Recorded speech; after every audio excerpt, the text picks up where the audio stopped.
morning. Morning. Morning. Thanks for coming today. This is a big day for me. This is the first time I've been past Hansonville in over 2 years.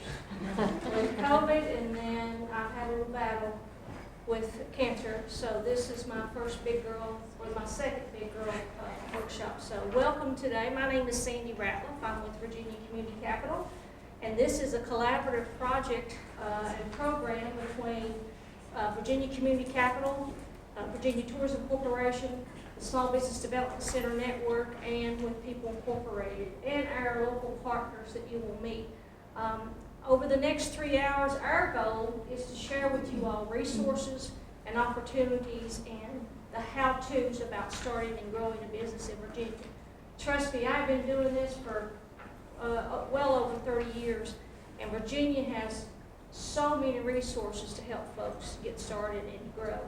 And right now, there's tons of opportunities for businesses to get going in Southwest Virginia for a number of reasons, and we'll all share. But I want to first introduce our host today. This is Austin Bradley, who is the park manager. And Austin, I'm going to turn it over to you for a second. Thank you, Sandy. Rita, are you going to join? Yes. Okay. Yeah. Okay. And also, one of my closest partners here at the park, she's the tourism director for Dickenson County and the Chamber of Commerce CEO, director, Rita Surratt. But you know, when Sandy first asked me about coming to an Entrepreneur Express workshop, for the park, we probably have more understanding of that than a typical state park. The Breaks is kind of unique in that we're one of only 2 interstate parks in the country. So way back in the 1930s, New York and New Jersey collaborated together to form the Palisades Interstate Park. And then fast forward about 20 years to 1954, a couple of efforts had followed through to establish this area as a national park. You know, actually, if you read some of the early newspaper articles, it sounded like it was a done deal. The Lexington Herald-Courier in Kentucky had basically said that the Breaks would become the nation's newest national park way back in like 1949. But that didn't end up happening, and of course World War II occurred during that period, and all those conversations went away. And yet there was kind of this grassroots movement to protect this place. It's 5,000 acres. It's honestly very unspoiled territory surrounding the Russell Fork Gorge, which is one of the deepest east of the Mississippi River.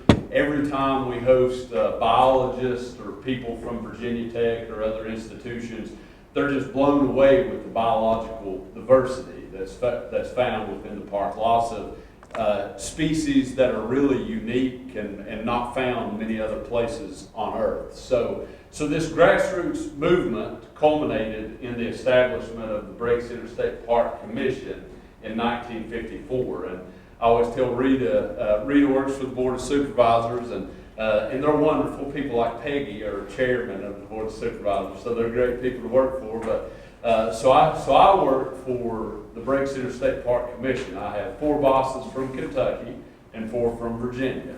That can get really interesting when there are different political parties in Kentucky and Virginia. But luckily, the park has always been pretty non-controversial. You know, we're trying to preserve this property for future generations, which everybody hopefully can agree with that.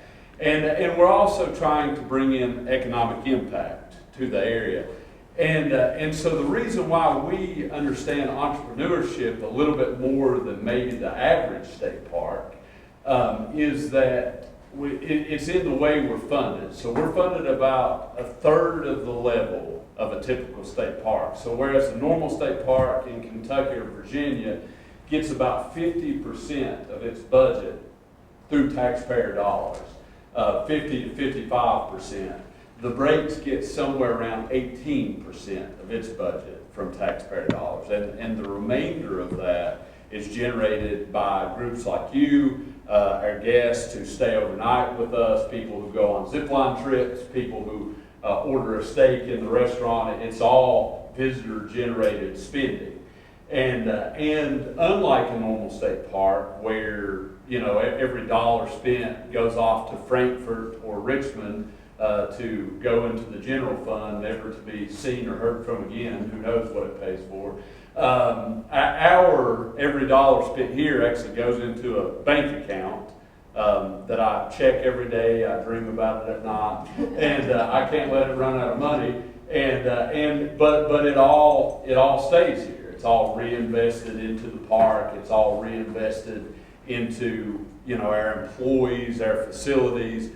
And you know, there are challenges with that, but in a lot of ways, the Breaks operates much more like a small business and than a normal state park, definitely more than a normal state park. And one thing that we've been doing over the last few years is pivoting towards ecotourism, adventure tourism. We've just in the last 6 years, we've opened rock climbing. We've started doing elk viewing tours. We've built a zip line. We bought a fleet of mountain bikes, including e-bikes, which are really nice when you're going up a steep hill. We've partnered with whitewater outfitters and just a myriad of other things to try to encourage people to come here and hopefully bring money into the economy.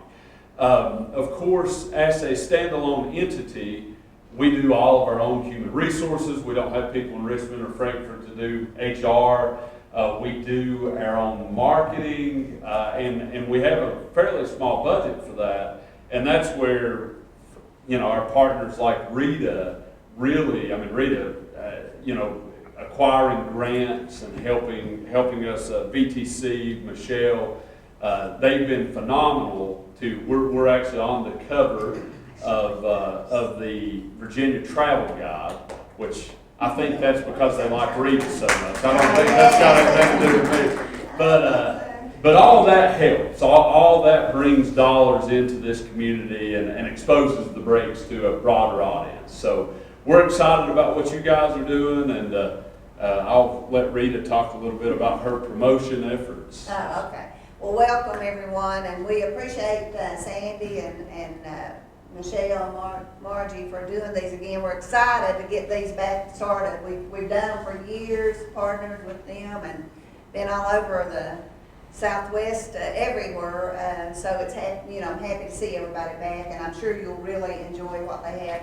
I actually have worked for the county and the chamber for 17 years as tourism director, first tourism director of Dickenson County, and the Chamber of Commerce. So we run a visitor center in Clintwood where we have the chamber office and the tourism, and we have the Phipps Family Museum for display hospital items from the old hospital that used to be there. But anyway, so we're excited. We try to help during COVID. We had so much going on, and we tried to help people with their resources to get grant funding. We worked with our partners, and so I'm just happy that y'all are here. And Breaks Park is our #1 visitation site, so we love promoting that. And we do have a lot of things going on in our county. Just like I also said, Peggy's Board of Supervisors, we have a great Board of Supervisors we're working with. They are supportive in things we're doing, so that means a whole lot. So, but anyway, thank y'all again for being here. I'm sure you'll get a whole lot out of this, and appreciate y'all. Yeah, welcome to the park. I guess I tell you what, let's Introduction. let's do introductions. Sorry, don't tell my doctor I took my mask off. You know kind of who you've gotten welcomed and so forth, but I think it's always important for us to go around the room and introduce ourselves to let us know as a team to what we might want to really, I guess, focus on during our presentation. But I'm going to first start with a team here, and then we want to go around the room and we want to hear who you are. And if you want to share what your plans are, you're welcome to do that. So I'm going to start here with Michelle. Hi, I am Michelle Workman. I am a Destination Development Specialist with Virginia Tourism Corporation, and I am happy to serve Dickenson County, Buchanan County, and pretty much into the coal fields. So Great. Excited to be here. Shane. I'm Shane Simmons, I'm the Director of Economic Development for People Incorporated. You'll learn more about that. And then, Margie? Margie Douglas with the Small Business Development Center. I'm located at Southwest Virginia Community College, and we serve the counties of Dickenson, Buchanan, Tazewell, and Russell. I'm Brittany Clark-Lehman, and I am the a business advisor and marketing consultant, and I work with Margie at the Small Business Development Center. Yes. And you should have, you have a copy of not only the agenda, but behind that is a list of all of us and how to contact us. Because after today, we don't want this communication and connection to stop. We're here to help you. So let's go around the room, introduce yourself, and again, if you want to share what your plans are, please do so. How about we start over here? Okay, well, some people know me as Teresa, some people know me as Jane, last name's Moore. I had a business in Hayside for several years, Mountain Artworks, previously served with the Chamber of Commerce. And so I'm open to either, or consider whether to reopen that and expand on my business there, or to go in a different direction. So I'm here today to see what kind of resources are out there. Great. I'm Peggy Kaiser. I had Peggy's Diner in McClure open for about 8 years and ended up having to close. But I cater from there and stay busy catered.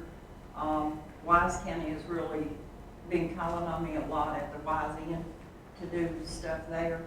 I don't know how much that I'm really looking to expand it, but I wanted to be here just so that I'm represented, so Dickenson County is represented, and I am a board supervisor and serving as chair for this year, 2022.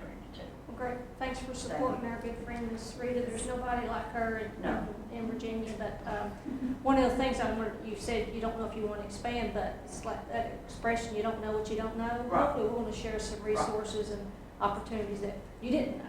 Everywhere I go, I don't care what day of the week it is or where it is, I'm asked, please open your restaurant back up. But there's things that needs to be done to my building and stuff. So this may be the resources to look at that and then decide. Super. Good morning. Hi, I'm Heather Looney. I'm not currently a business owner, but in the very early stages of planning to start a business with my sister-in-law. I have been in business management a lot over the years, and I've been a stay-at-home mom for the last 5 years. So when both kids are in school, we're going to try to start a business, hopefully. Super.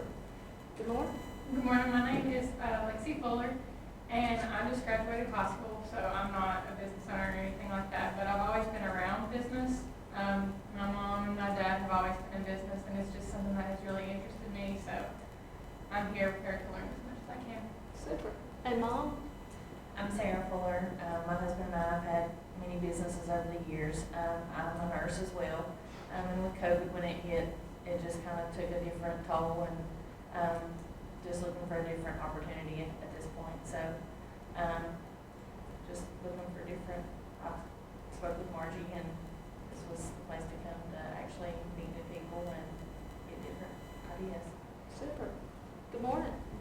My name's Trenton Deal. I'm here with my mother, and we're just starting to dip our toes into the business operation waters. We're looking to purchase the old Triple T building in Clinchco right now. So it's going to require a lot of work, and we still have a lot to do, but just trying to get as much information as we can before we really jump into it. You've got a radio voice too. Thank you. That's carry. I've done some public speaking, so it's good. kind of habit. Good. Mom, anything you want to add?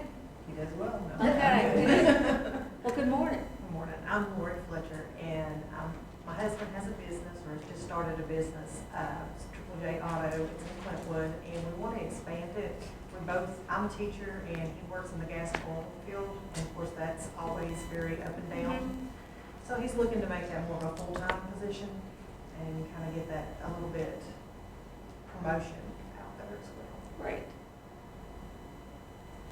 Up next. I'm Emily Hill. I have a small business in South Carolina, but I graduated from Clintwood High School about 20 years ago, and I'm a little homesick.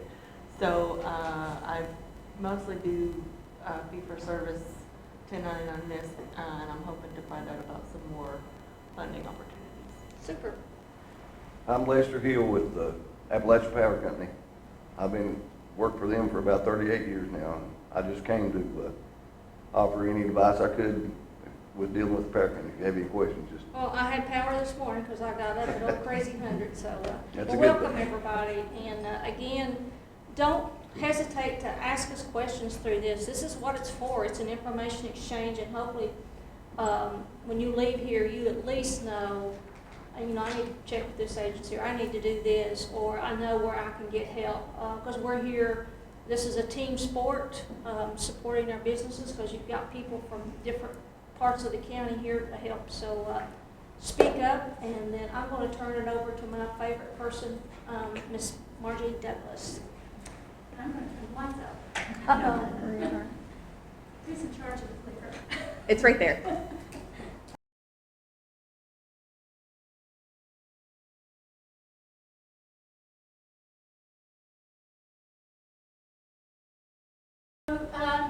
A little bit about the Small Business Development Center before we move any further.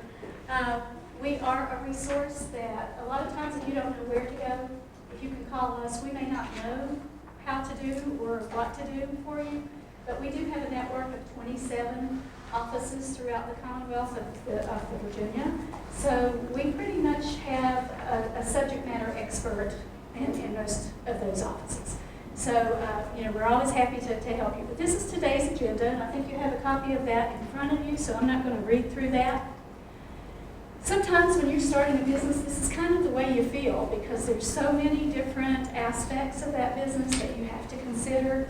So we try to look at starting your business or expanding your business in a holistic view, so that once we've evaluated every aspect of that business, we put it together as a form of a business plan. And from that business plan, that will help you hopefully explain to your funders and maybe grant opportunities that are out there through the government that will help to solidify the need for you to get that grant. But this is the way I feel most days. So how does a small business start? I'm sure that everybody that's here that has a business had an idea first. They had to think about that idea. Is it a personal passion? Is it a need that you see in your community? But you usually there's something that comes up. Maybe you're an inventor and you think, hey, I need to invent this and sell it. So once you have that idea, the next thing is to put it in the form of a plan. I don't know if anybody here goes on vacation without some kind of a plan. I know some people are very spontaneous. That's not me. I have to have a plan. And I think most people, they're going to want to know where they're going to stay.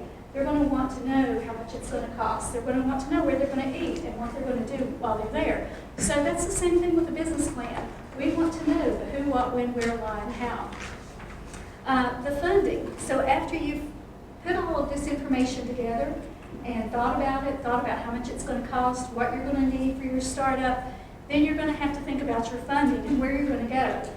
Most people go to a traditional bank. But imagine that you are a bank lender and someone comes to you, you've never seen them before, you don't know anything about them, and they bring this wonderful idea to you. They're going to have to make a case to their board to fund that, especially if you need a substantial amount of money. So that business plan is going to help them to support you in your ask. So the funding can be traditional banking, and it can be a lot of other aspects, and we'll go into that a little bit more later. And then the execution.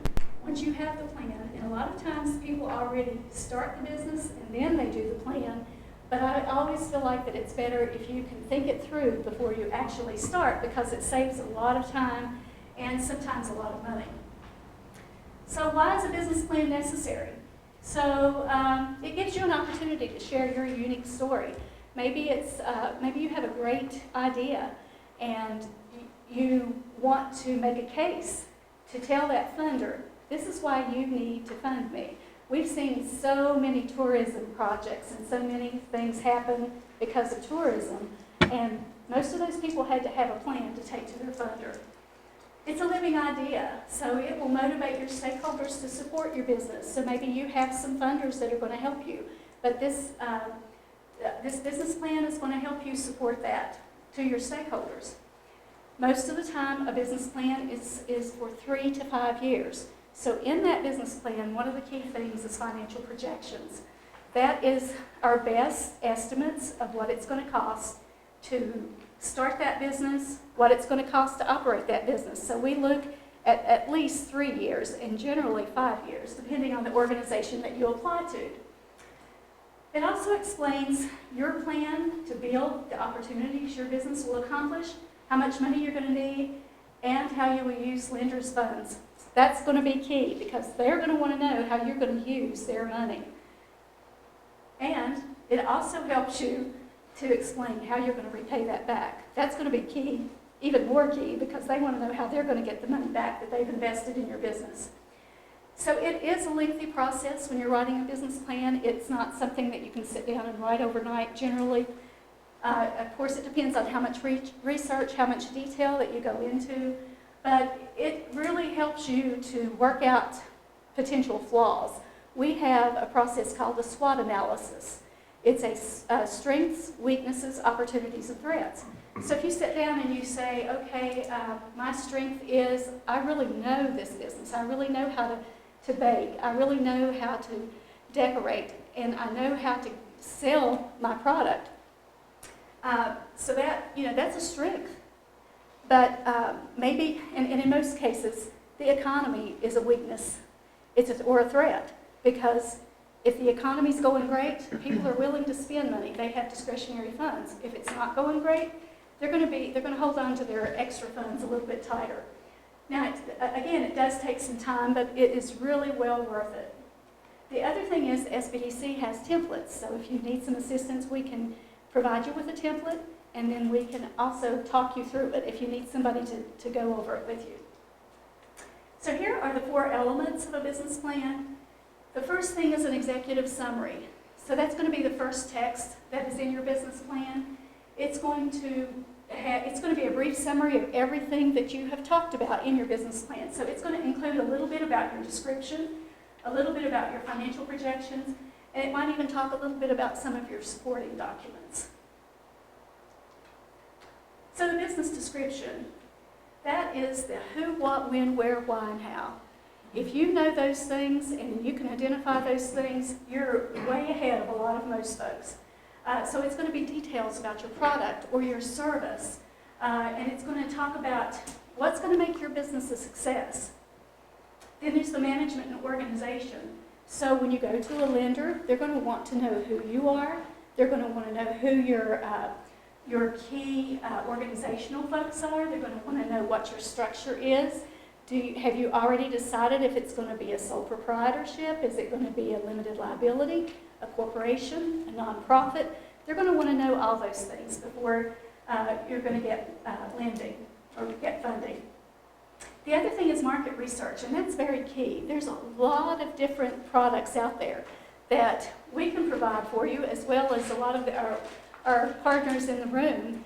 I know Rita has great access, and Michelle has great access to Virginia tourism data. So if you want to know how many, and I'm sure the Breaks Park probably has that too, if you wanted to know how many visitors at Breaks Park, you could find that out. So a market analysis, and who is your target market? I ask that question a lot, and people say everybody. Well, it can't necessarily be everybody. Maybe it's female. Maybe it's a certain age range, a certain race. I mean, there could be lots of factors in that. So you want to make sure that you know who you're selling your product or service to. So if it's a business to consumer, some things to think about is what are the age, the location, occupation, the sex, the earnings, the level of education, and then other details. If it's business to business, you want to know what that industry is, where it's located, what the size of it is, and any other specific industry information. So today I've brought some things. These are some of the resources that we have, that we get information from. Brittany is our marketing guru, so she does an excellent job with research. But SBDC.net, they have a lot of national information. IBIS World, so I had some examples of some of this. IBIS World is an industry report. So I typed in small specialty retail stores in the U.S. And this is an excellent document. It is copyrighted, so if you use it for your business plan, we ask that you cite that information. But in there, it will tell you what the market looks like across the United States. So this retail, this small specialty retail, is $44.6 billion industry. And so it breaks it down into what the key external drivers are. Why is this, a great business to start? So it also gives you the trends. What's happening now? Is it a good time to do that, to start that business? So this is an excellent report. So if any of you need an IBIS World report, all you have to do is register to be one of our clients, and we can provide that for you. For free. Our services are free and they're confidential, so we do not discuss with anyone unless you ask us to. If you wanted us to go with it, say you wanted us to go to People Incorporated with you, we could certainly do that. But we are always happy to help you, but we're not going to be talking about it to anyone. Okay, we also have Vertical IQ. Vertical IQ has a lot of demographics about your area. So in Dickenson County, in the last 12 months, the job growth was 3.5%. Did you all know that? Home prices went up 12%. The average home price, $81,000. And the unemployment last year was 7.1, and nationally it was 3.8, but here it's 4.0. So this has information on your population. It has just a lot of great information. So we're actually happy to provide that for you. It will give you a list of business startups in the last year. So that's another report that we can provide for you for free. There's one, I think, that I just got trained on that we don't have, but it will all, the Mergent, it will also search by geographic. So if you have a piece of property or somewhere where you're wanting to start a business, it will tell you how many businesses have been in that property and how long they lasted. So we can actually search that way. So maybe it was a good business idea, but it was in the wrong place. So that's something else we have access to. So if you have a storefront, you may want to know how many people in that area. So we talked a little bit about the target market, and I know Michelle's probably going to go through. We have a lot of great marketing people in the room today. So Rita and Brittany and Michelle, and of course Sandy, she's a great marketer too. So we've got, those folks, those are wonderful resources. Do not fail to contact them if you need assistance. Any of us, we're very happy to do that. But let's say you want to know about the population or the number of homes, and the population is broken down by segments. So let's say in Dickenson County, the population estimated July the 1st, 2021 was 13,787. In McKinney County, it was 19,816. So where this comes in to play is, hey, there's 13,000 people in this area. And it also breaks it down by homes. So, maybe you have a service that you want to provide for homeowners, then you would kind of have an idea just by going to the U.S. Census to find out some of that data. And one other thing I just wanted to say was they've been tracking commuting patterns, which is important now that a lot of people telework, but like for Peggy, if she wanted to reopen, maybe she wants to see if people are coming in to work, so maybe lunch is a better time to be open during the day. So she could see not necessarily how many people actually live there, but how many people are coming in or are people leaving the area to go to work. So those are other statistics that we have access to kind of help you decide, I want to do this, where do I want to go? Another great resource, VDOT. Have you ever looked up those numbers to see how many people are going by your location if you have a physical location? So that's awesome information to find out. So if we're looking at the town of Hayside, let's see. Let's do town of Clintwood. Okay. So if you're looking at East Main Street in the town of Clintwood, there is an average annual daily traffic count of 4,100 people. So that's potentially 4,100 clients. So location, location, location. So we'll take the real estate mantra. So we also have profit census, which I'll be honest, we do not use that a lot. But we have all of these other, we also can access VTC information, but again, if you want really in-depth information, Michelle's. We have more now, I will Yeah. tell you. Okay. All right, so financial projections. So this is a huge section in your business plan. This is going to give you what the sources and uses are. So what is your source of revenue? You know, is it selling a product? Is it selling a service? So we would list those sources of revenue. And we would come up with an income statement. So that statement is going to show you how much income you are going to bring in to that business. It would be using revenue minus all of your expenses minus taxes. So the income statement is a little bit different than the cash flow statement. The cash flow statement is going to factor in any loans or any other money that you maybe you get a grant. It would factor that into it. And the cash flow is going to show you how much cash you're going to have at the end of the day or at the end of the month. So that is these are really valuable tools that we use. And we do those for 3 to 5 years. Granted, it's sometimes really hard to figure out, you know, what you're going to make. But we can say, okay, there's so many weeks in a year. We're going to sell so many of these items, and we're going to charge this amount.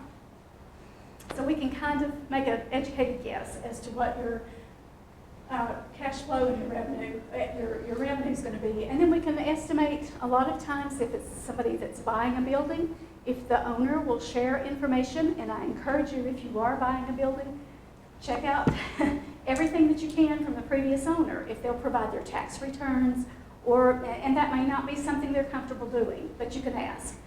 What about their utility bills? How much did that cost? And they say, well, it's been empty for 5 years. Well, that may be the case, but if they've kept electricity on, what was the minimum? So you'll know kind of how to gauge what your electric. Do you have anything to say regarding that? I'm sure there's a more technical way to factor.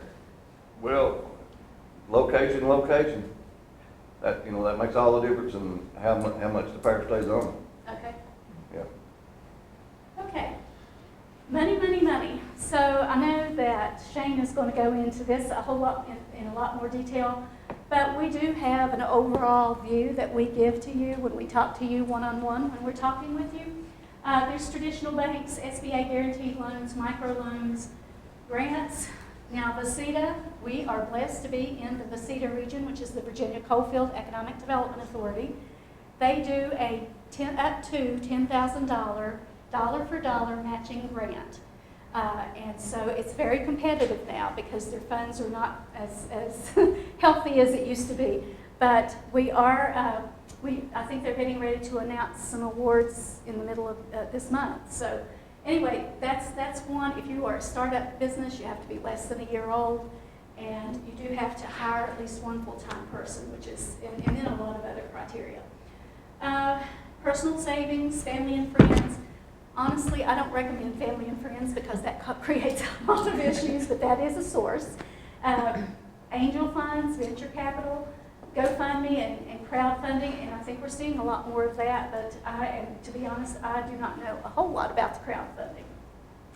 So supporting documents. So generally in that business plan, you have your executive summary, your business description, your financial reporting, and then we have supporting documents. That could be anything that substantiates your business, that makes that funder know that you're in business, that you have the qualifications to operate that business. So I tell people if they wanted to put a resume, they could certainly do that because that shows that they have management skills or that they've worked in that line of industry, business for a while.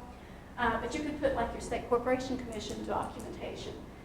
Any feasibility studies. So from time to time, localities will do a feasibility study. I know VTC does a lot of studies relative to tourism. It could be something like that. Any of your taxation documents. That way you have everything together. Maps. Most of the time, particularly the CETA, they want to have a map of your location so that they can see where it's at. Pictures. If you've got pictures of your facility, your product, menus, if you're a restaurant, price lists, maybe you have a product that you want to list those prices. You might want to put a disclaimer saying these are what the prices are now. And research. And again, if you need help with research, we have lots of tools that are geared to marketing research. Anything that will help you and help the funder. Sometimes, more is better, because you want to give them all the information they need to make the case to their boards. So the gig economy.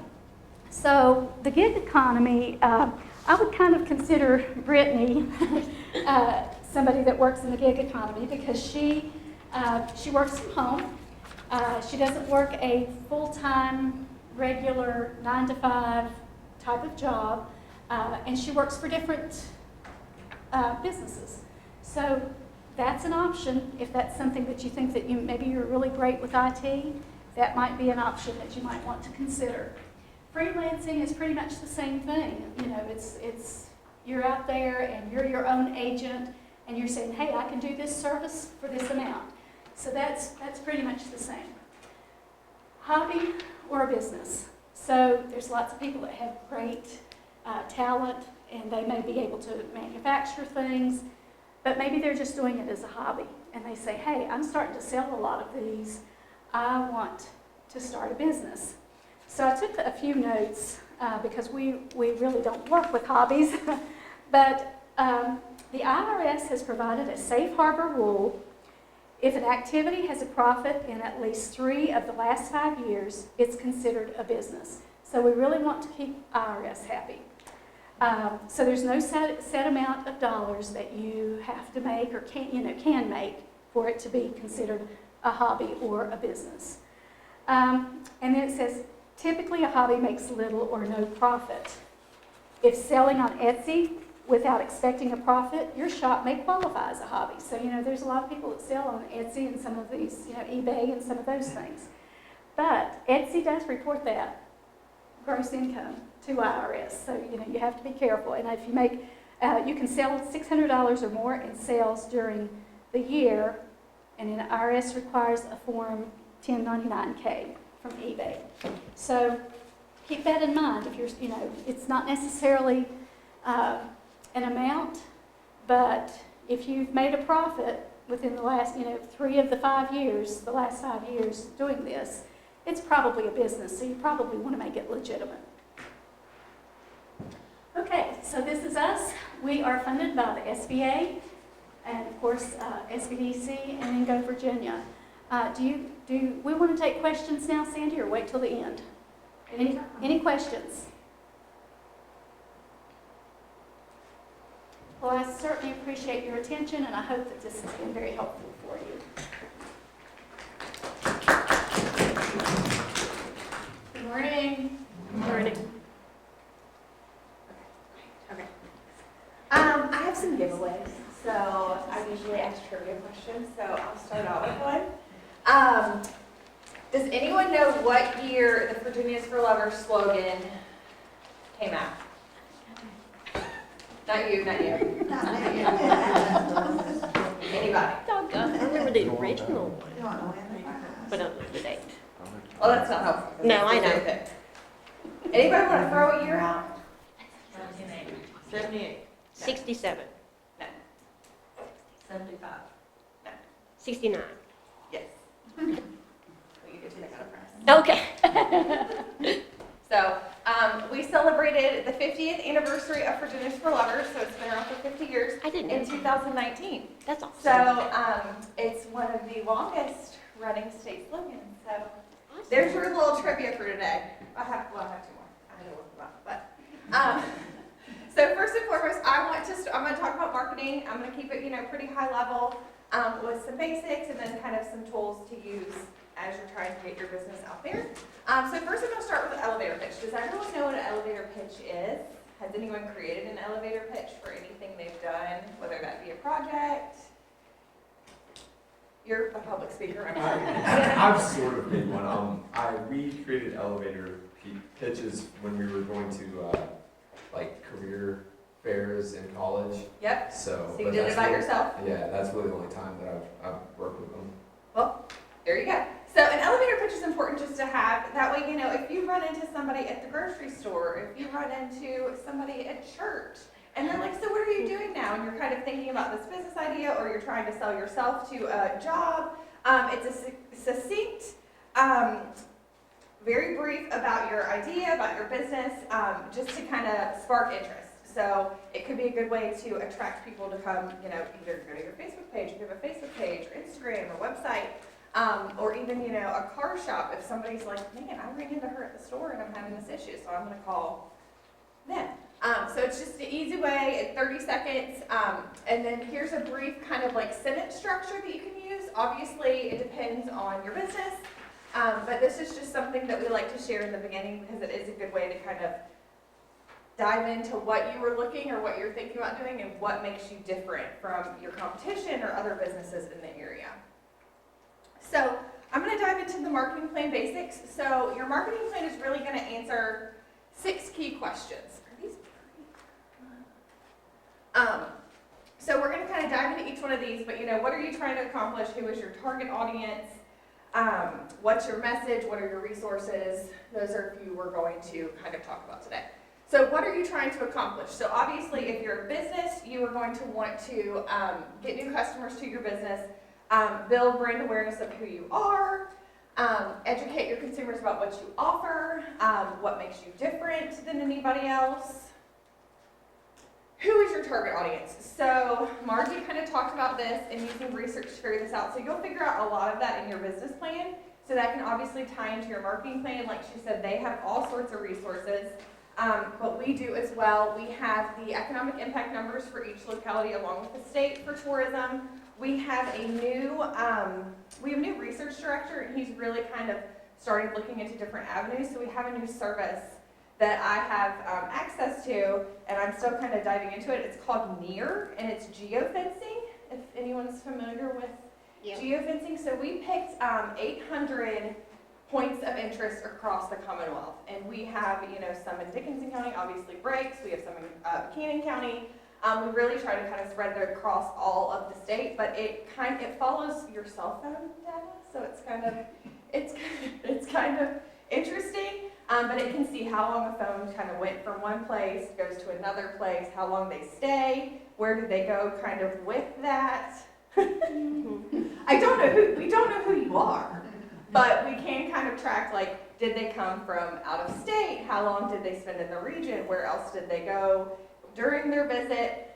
We're even kind of diving in to see, can we still use that data to see what websites they looked at? Did they look at Visit Virginia when they were planning their trip? Did they look at Dickenson County? Did they go to Buchanan County? Did they look at the Heart of Appalachia Tourism Authority? So we have that new reporting, and it's just launched probably within the past 2 months.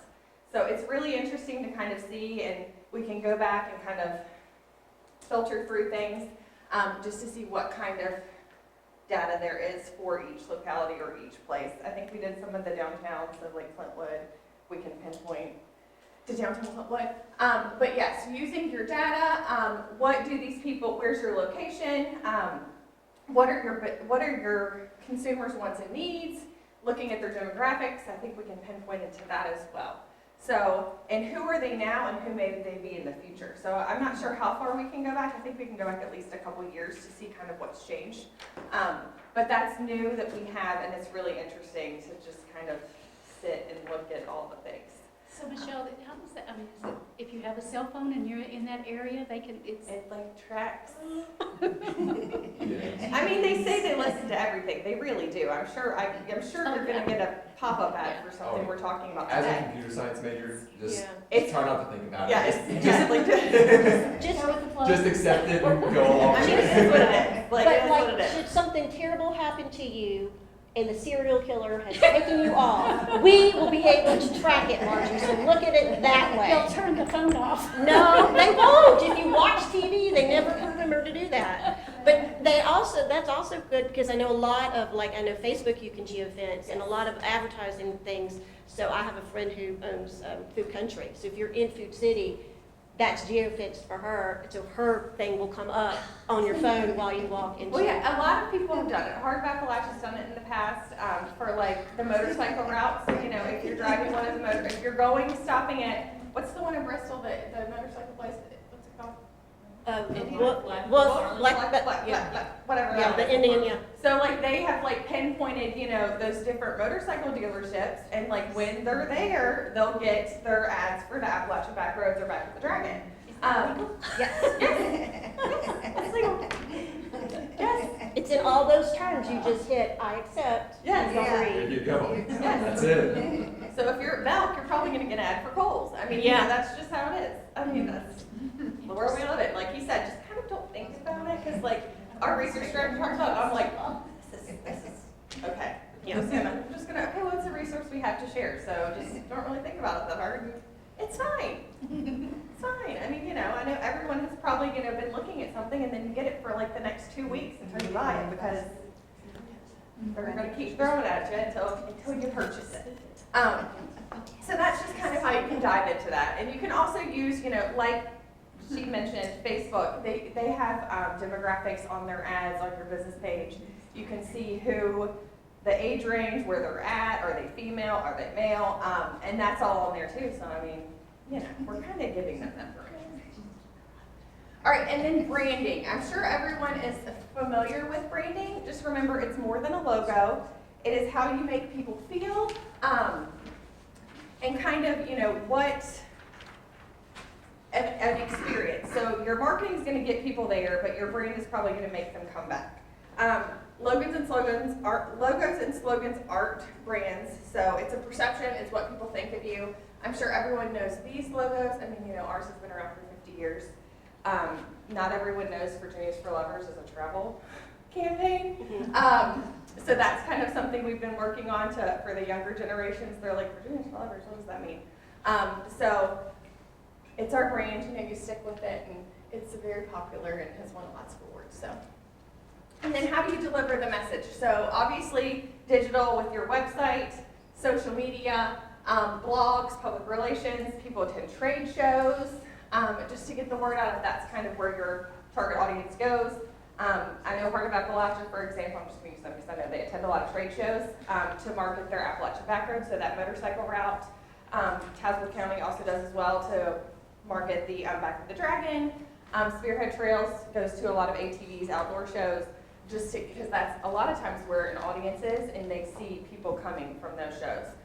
So just keep that in mind. Email marketing, your traditional rat cards, and I'll talk a little bit more about traditional in a little bit marketing, but and then search engine optimization.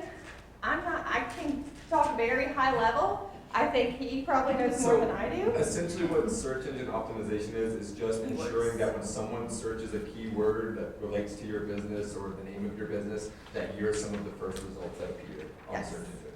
It's just making sure people are able to find you. Yeah. Yes. That's what my husband used to have a small appliance repair, and on his website I put the sound, like goes chunka chunka chunka, because I know somebody would type that in. My washing machine is going chunka chunka, so I tried to think like that and then put those words on there. But there also, and I'm sure Michelle knows this, there are a lot of services like Uber Suggest and things like that that you can use that will help you identify what are some trending keywords for your business. Well, and Brittany is a great resource to help with marketing and kind of dive down. I can do, high level, give tips, a few things. And this was actually even more high level than some of my other presentations. But yeah, they know more about, I don't have a business. I don't really do business websites, but search engine optimization is very important these days, because I can't tell you how many times how many times does everyone Google something? Be like, how do I fix? Where is this? Yeah. What's near me? What's near me? Yeah. Half the time it doesn't work and I get very annoyed because I'm like, I'm not there. Right. But thank you. So just how do you deliver your message? Resources, so a lot of these Margie mentioned. Your budget, obviously, how much money do you have to spend on your marketing? Friends and family, I will promote that one because you're just, like, you, for example, if you open a business, your friend, family, you might not be the business owner, but you know a lot about computers and search engine optimization. So somebody may call you and be like, hey, can you help me do this? So you are a resource to them. Or, the owner, the employee skills. So, I also, I don't know TikTok very well, but Look at me for that one. you. Yeah.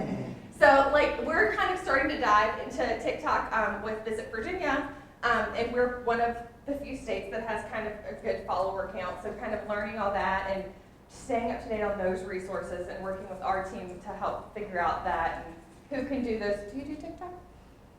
Okay. That's a new market that is obviously, we see lots of good things out of. Partnerships, so whether you're working with another business who may have, who may be able to help you, government assistance, so the SBDC is here, I'm here, Sandy's here, People Incorporated's here, so we are all happy to help how we can, and the business associations. You have Rita here with the chamber, you have, you know, any chambers of commerce that may be out there, any other business coalitions, whether you're kind of on a main street, maybe there's like a little Main Street group that works together to help promote. So just keep that in mind. Those can be some of your other resources. And then this is obviously very important. So how do you measure that what you are doing is working? Because you know, you don't want to just throw stuff to the wall and hope it sticks. So you know, collecting data, doing surveys, you know, when people come into your business, you know, where did you hear about me? Where are you from? Informal questioning, so that goes there. And then QR codes. I think we have QR codes on the agendas. So those are easy ways to kind of direct them to a certain website, and that way you can track that QR code. Hashtags, geofencing, like we just mentioned, you know, geofencing your business. And then website and social analytics. So, you know, on Facebook, if you do a promoted post, you can see how many clicks you get and all that kind of thing. Views and shares.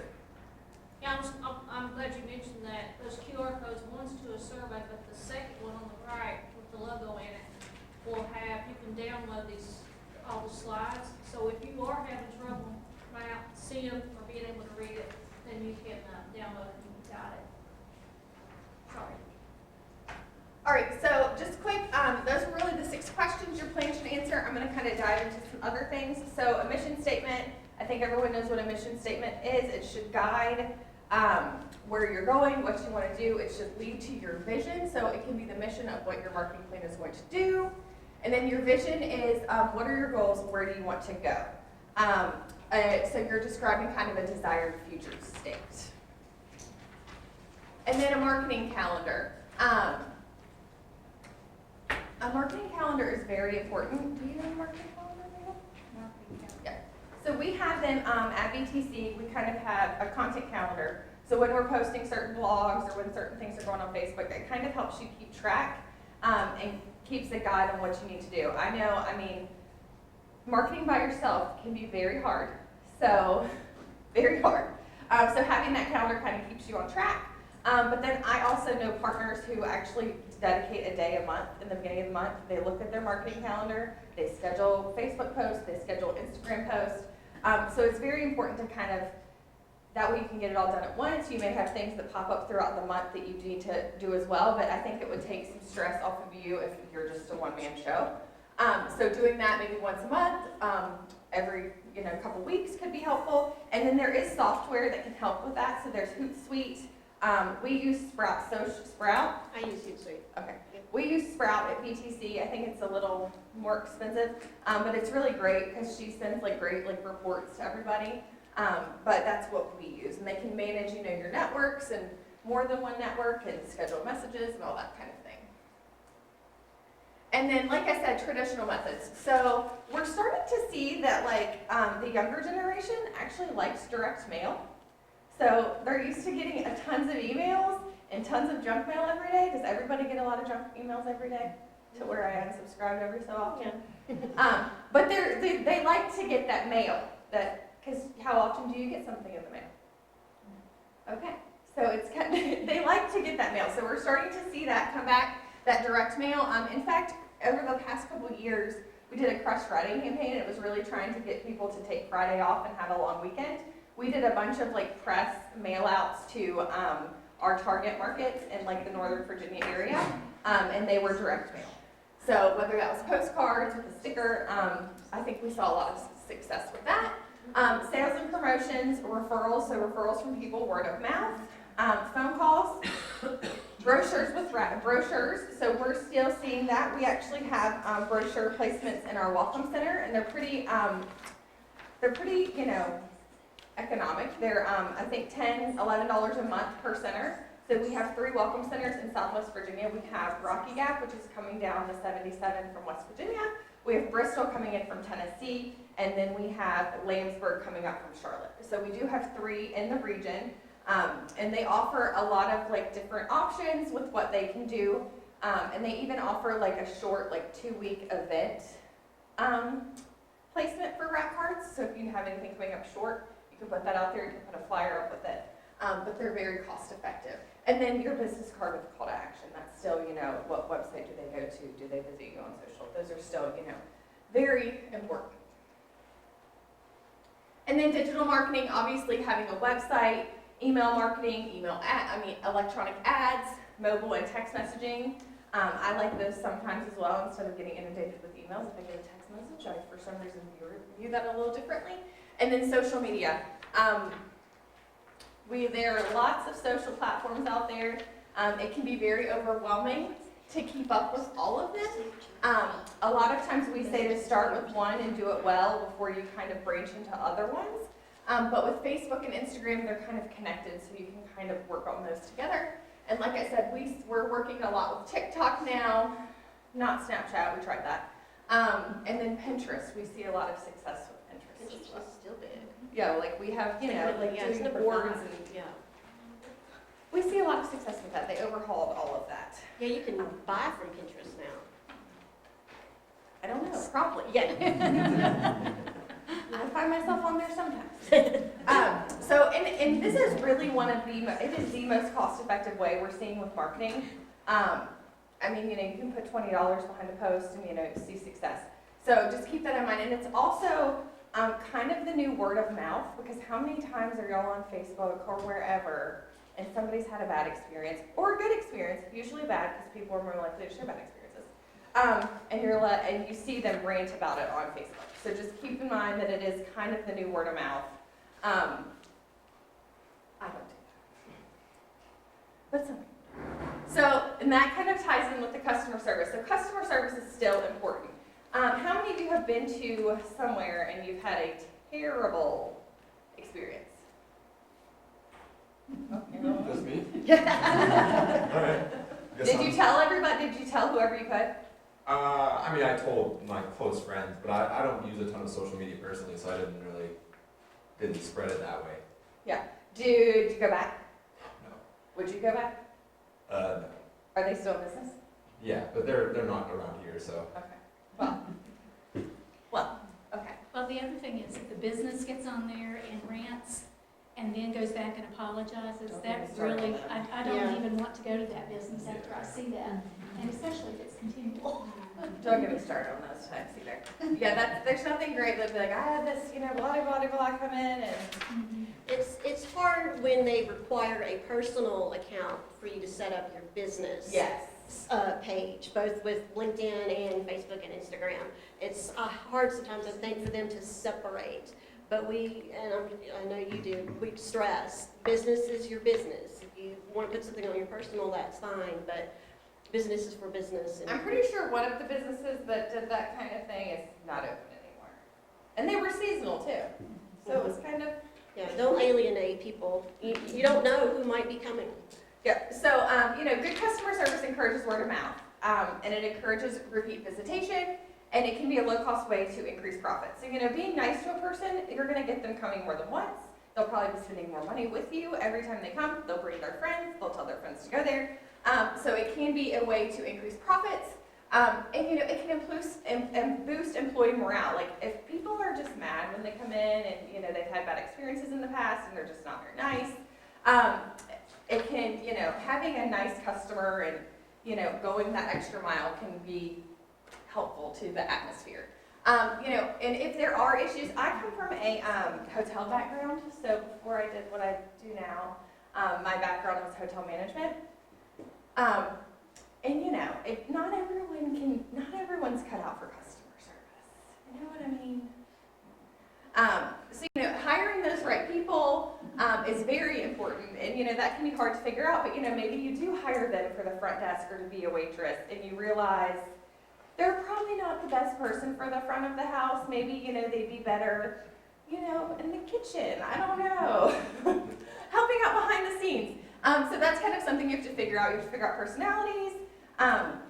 But then, if someone has an issue, making sure they can offer a solution as soon as possible. If it's kind of a bigger issue and they have to talk to management, but make sure they follow back up and you kind of keep that, let them know that you will be in touch, you will have someone speak to them immediately, and then consistent training and a reward program. So coming from my hotel background, we kind of did an on-the-spot money cash situation. So like if someone came to us, say it was and they were complimenting a staff member. So Rita was great at breakfast. I only say that because we had a Rita in breakfast. We would give her like $5-10, like on the spot, just for her performance. So it was kind of a on the spot, good job, you got this compliment. And then, we obviously hotels do surveys. If your name popped up on that survey, you got a cash bonus. So it was just kind of a way to kind of help boost customer service, make them realize, you will be rewarded if you get a good review or if somebody refers you to kind of one of us or even the front desk. And then monitoring surveys, monitoring social. If somebody writes a bad review on your Facebook page, you probably shouldn't go on there and tell them that they're lying, that I was there that day, blah, blah, blah, blah, blah. Just kind of addressing those. If somebody gives you a good review, addressing those, say thank you so much for your visit. I hope you come back and see us. Because like I said, social media and reviews are a lot of ways how people are finding you now. So if you're Googling restaurants, like she said earlier, restaurants near you, and they have like 2 stars, you're probably not going to go there. But and even if they have like 3 or 4 stars and you see that they're actually interacting with their customers who may have gave them a lower star, you may be more likely to go there. And then just remember, marketing plans change. So, the business may grow, you may need to expand. The economy, like Margie mentioned, that's always, you never know. Research may change, technology, technology is changing every day. Facebook's changing every day, the algorithms are changing every day. So just kind of keeping on track of that, making sure that what you're working is still working and still getting the results you want. And then, Virginia.org. I thought I had another slide, maybe not. So just to talk about kind of what we offer at VTC. So we have Virginia.org, so this is free. There we go. I was like, there's something coming here. So this is free, and this can actually help with your search engine optimization. So if you're a tourism business, making sure you are listed on Virginia.org. So you can do your main business listing. If you do events, you can do an event listing separately. So that can be another, or if you do multiple events, so let's say if you're a restaurant and you have a jam session every Thursday, if you have one of those listed for every Thursday, you'll have another listing. If you offer tours, if you offer any packages with any businesses around you, making sure those are listed. If you have a meeting space, let's say you have a restaurant, you have where people eat, but you also have a separate meeting space. That can be listed on Virginia.org as well for people looking to book meeting space. Wedding venues, deals and discounts, itineraries, all of those can be listed on our website for free. And then our VTC resources, we have a wide variety of services available. Like I said, I serve this region, and I'm happy to connect you however you need it. So whether that comes from the digital marketing perspective, our public relations team, the research, like we talked about, we have a lot of research, even more so now than we have before. Groups and sports, the welcome centers, we have an orientation. It's 3 days. I think the next one's in October, virtually. So I think it's like 9 to 12. And that's a good way to kind of hear from people from across all of our divisions. Community and business assistance, that's where I fall, and we have some grant programs for marketing as well. And I have some fact sheets over there. I have a question about the listings. Can the business do that themselves now? Because I know they used to have to go like through the DMO or something like that. No, it depends. It depends on the DMO. So you can do it yourself. Some DMOs actually prefer, that way they can kind of keep track and, update the pictures as needed, because some people, you're busy. So no, you can do it yourself. Okay. Yep. You do? Well, You do some. I used to do all of them, but Heart of Appalachia has been kind of taken over now. Yep. As their, So Heart of Appalachia does a bunch. They do what we see, and we work with them, but I can go in and do like my own if I want to, or if somebody. I think it just depends on the locality. I know Tazewell really does a lot of the ones for Tazewell County. Heart of Appalachia does a lot too. So if they come across a business that's not listed, and because because their website still feeds off us, right? Yeah, we So kind their of. website feeds off of us, so, and that's another thing. So if you list with us, and let's say Heart of Appalachia, which is the tourism authority, they feed from our website. So if you're listed on our website, you'll go populate to their website, and I'm pretty sure you'll populate to the Friends of Southwest Virginia website as well. So they're all kind of data sharing off of our listings and our events. So a few ways you can get involved with us. You can use the Virginians for Lovers brand. It is free. You can do a logo request. That is available on our website. Taking advantage of our co-op program, I didn't talk about any of those, but we have some great co-op opportunities for marketing. So with social media, with Google, Blue Ridge Outdoors. I think Rita's probably on Blue Ridge Outdoors, and I don't know what else. But we have some great co-op opportunities that help lower that cost for our stakeholders. Participating in the LoveWorks program. So if you have a business that has a good place to put a LoveWork, does everyone know what a LoveWork is? There's one at the front of breaks. So we have a $1,500 reimbursable grant. Rita has one as well at the chamber. So that's available to businesses, advertising in our welcome centers like I mentioned, and applying for any of our grants. So our grants will reopen, I think, in August or September, our marketing leverage grant. So that is a reimbursable marketing grant that you can use. Oh, that's not me. You should have my contact information on there, and then I left cards out as well. So, any questions? If not, I have more. I have some more questions. Questions? Okay, here we go. Does anybody know what the state fish is? Bumblebee. That's California. What? Have you not heard in California the bumblebee is now a fish? So that, because it's being extinct. Yeah. Anybody know the state fish? State fish. My guess would be the rainbow trout and golden trout. Catfish. No, she's close. Brown trout. Rainbow. The brook trout. The what? The what? I think brook she gets trout. She gets credit for trout. Yeah, she gets credit. You get credit for trout. So you can pick something up. And then, okay, I have another one. What is the state drink? Milk. Stop. Oh, I'm sorry, that's South Carolina's. No, that is the answer. Is it? I will. Okay, do I have another question? Hold on, South let me Carolina's think. is milk. What's the state? Is it the state tree or the state Dogwood. flower? Oh, yeah, everybody knows All right, who that. said that? That's the bird. You? Okay. All right. State bird. I know there's a state. I tried to pick ones that were. There's a bug, state bug. Isn't there? Okay, well, pick a prize. Pick a prize. Pick a prize. And I don't know how many people are here. I may have enough for everybody. All right, well, Just have a quick break, right? question, do you all want to take a break, or just go and get you a fresh cup of coffee or something, and we can continue on, so that we, I'm sorry? Okay? Because the restrooms are right out in the hall, so let's take just a 5-minute break, and, just react.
All right, before we get started Not here, Excel, no. I got a triple. I'm gonna be honest with you people. I didn't sleep a wink last night. Oh, I well, drove that 2 might hours be. across this mountain, got behind every Thank you. full truck. I got behind every road work. So frankly, I don't They feel make very fun well. of me in Indiana for So I'm that. gonna need you all to be my angels in Thanks, the said outfield that. here. I need your support if this is gonna go well.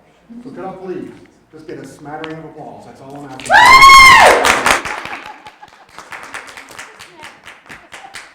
Actually worked. I want to try some gimmick anyway. Again, I'm Shane Simmons from People Incorporated. Of course, we're going to talk about financing a business. And there's what we're all talking about, money. Let's see. So there are two main ways to finance your business, which would be the big reveal, equity and debt. So we'll talk about equity to begin with. It's typically sourced through yourself or people that you already know. And that would be your personal savings, friends and relatives, which Margie mentioned earlier, that's not, that usually work out like that. Angel or informal investors, and usually those people want some kind of payback for their money, whether that's some kind of control of the business or something. So it's not always the greatest way to go either, but it is an option. And then there's crowdsource funding. You've got Indiegogo, Kickstarter, people familiar with those, GoFundMe even, and I got one right now. Actually, I got a YouTube channel, Patreon. So people pay me a couple $100 a month just to put a video out. So that's a good one too. So why would you invest your own money in your business? Well, it's the least costly source of funds. It's not free because you got to think too. You could use that money for other things. You could invest it. There's a lot of options you could use with your money, but it's at least costly because you don't pay interest on it. And it helps you get a loan. It's one of those things where you have money, it's easier to get money, and it's also, you'll hear a phrase a lot, having skin in the game. So if you're investing your own money in, people are a lot more likely, they feel like you're committed, because if you don't have anything to lose, why not just, I'll open a business, if it fails, I'll just walk away. So that's another reason to do that. And also a business that has adequate equity is more likely to succeed because, as most people who've been in business know, there's a waves with that, especially when you're starting out. We had this happen this past fall. We had somebody open up a clothing store in October, and we told them, you'll probably have a good start, but watch out for first of the year. And they wouldn't listen. They had this wonderful start and loaded up on inventory. So next thing you know, sales plunged, and then they're stuck with a lot of stuff they can't unload. So it's like, ooh. Fortunately, they had enough equity to ride that tide out and hopefully learn a valuable lesson from that. So here are some options for debt. And that would be a line of credit, which works similar to a credit card. You usually get like $10,000 line of credit. You can use whatever amount you need up to that limit. Say if you got $10,000 and you can borrow up to the 10, you can use 5, you can use 3. A lot of times people use that for really short-term expenses, supplies, payroll, rent, or also if they have a really quick purchase they need to make and they get a real good opportunity, they'll use that and then try to pay it off quickly. So like I said, it works very similar to a credit card, which I think most people are familiar with. But usually people use those for small expenses. Sometimes it's good because you'll usually get a monthly record and you can kind of track where your money went. Supplier's credit, that's sometimes a cheap source of financing, and so a lot of people overlook that, but it's a good way to go too. Business term loan, that will be where you have a fixed payment, fixed rate loan that amortizes over a certain amount of months, kind of like a car loan. So if you have one of those, you've got 60 months, paying $600 a month on it, so it's kind of a similar thing. Leasing sometimes has some flexible options and a lot of times has some tax benefits, which I can't get into, but and also there are government programs, to support small business and SBA, all kinds of sources, and I definitely recommend going through ASBDCs to look at some of those options before you make a commitment. Again, we get to credit cards. So downside with them is they're the most expensive. Usually it's the highest interest rate. And I've seen this a million times too. Credit lines may be cut unexpectedly. It's like when you need the money the most, they'll knock your knees out from under you because they have these little algorithms and things, and they can tell when you're starting to struggle. What they'll do is they'll reduce your limit. Next thing you know, it always hits right when you need that money the most. And so that is one of the reasons it has the most risk. Your personal savings, of course, is the lowest expense, lowest risk, but you also don't want to pour all of your money into business because, like I said, you've got to have, you'll hear the term reserves. It's always good to have something in reserve just in case you need it. Bank financing usually is your best interest rate, so it's your lowest cost. Sometimes it's a shorter term because they have more restrictions. I'm an old banker myself, so we tried to make it as short as we possibly could. And they have higher equity requirements, so you got to have much more collateral, a little bit more difficult, and a lot of times, one of the reasons I got out of banking, to be honest with you, is they gave money to people that didn't need it. They had me chasing millionaires down to give them a line of credit they never used because they knew it wouldn't go back. And I had to turn away people that were starting up businesses, and it just got frustrating because here in Southwest Virginia, pretty limited market, and I want to make a difference in people's lives. So that's why I switched to this nonprofit type of lending. But so we got the SBA loans. They're guaranteed lower costs.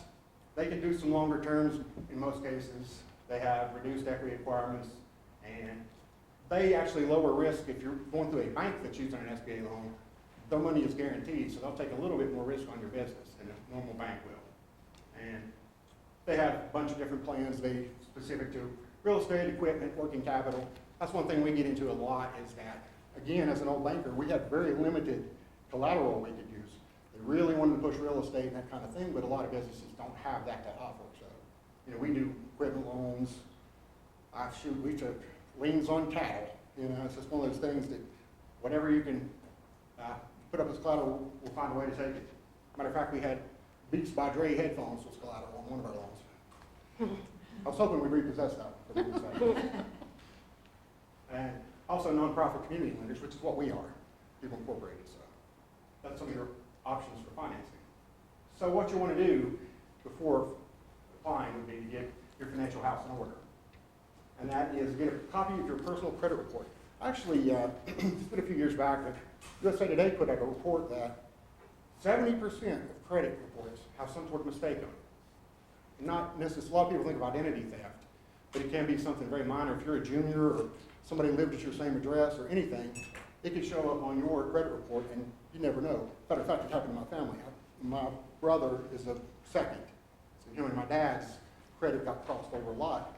And they both had good credit, but they had, on my brother's credit report, it combined all these bills, so it looked like he owed everybody in the country. He had 2 mortgages and 4 cars and everything else on there. So until he put his credit report, he wondered why he couldn't get loans. It's like, I know I've got good credit, but it was his debt to income because of all these things he didn't know was on his credit report. So you really, really, really want to take a look at that before you get out here applying for loans. So also you want to make sure that all of your accounts are current. That's huge. And if there's not any outstanding judgments or liens, or if there are, you have a really good explanation for them. So if there is any derogatory information, just be proactive and prepare to explain those problems honestly and why the problem is not likely to occur again, because I've looked at thousands. I think I made over 3,000 loans in my lending career. And I've talked to people. I can tell your life story by looking at your credit report. I can look down here, it's like, oh, okay, this, you know, I can figure it out. And if somebody starts lying, it's pretty obvious pretty quickly. Because we've all have challenges in life. If you're just honest and tell people why it happened and why it's not likely to happen again, that's going to go a long way toward selling us on your integrity and character, which is one of the major criteria for giving credit. So you also want to get some of your personal business records. If you're a startup business, you're going to need your own personal tax returns. But if you're a business that's already in business, you'll want to have your tax returns for the business, financial statements, and schedules and attachments. And that's another good reason to go to these SBDCs, because they really do a great job with getting business plans together and helping you look at your options there. And any other type of financial documents. If you're going to use collateral, get all that stuff together. Just have as much information as you can have to look like you're prepared and you're really serious about this. And neatly photocopy those, because we get all kinds of stuff. It's just a mess. And that kind of people judge you on that. When you look at it, it's like, this person just, if they're going to do halfway with this kind of stuff, how are they going to do with their business? And what's that going to look like? So what is the lender is looking for?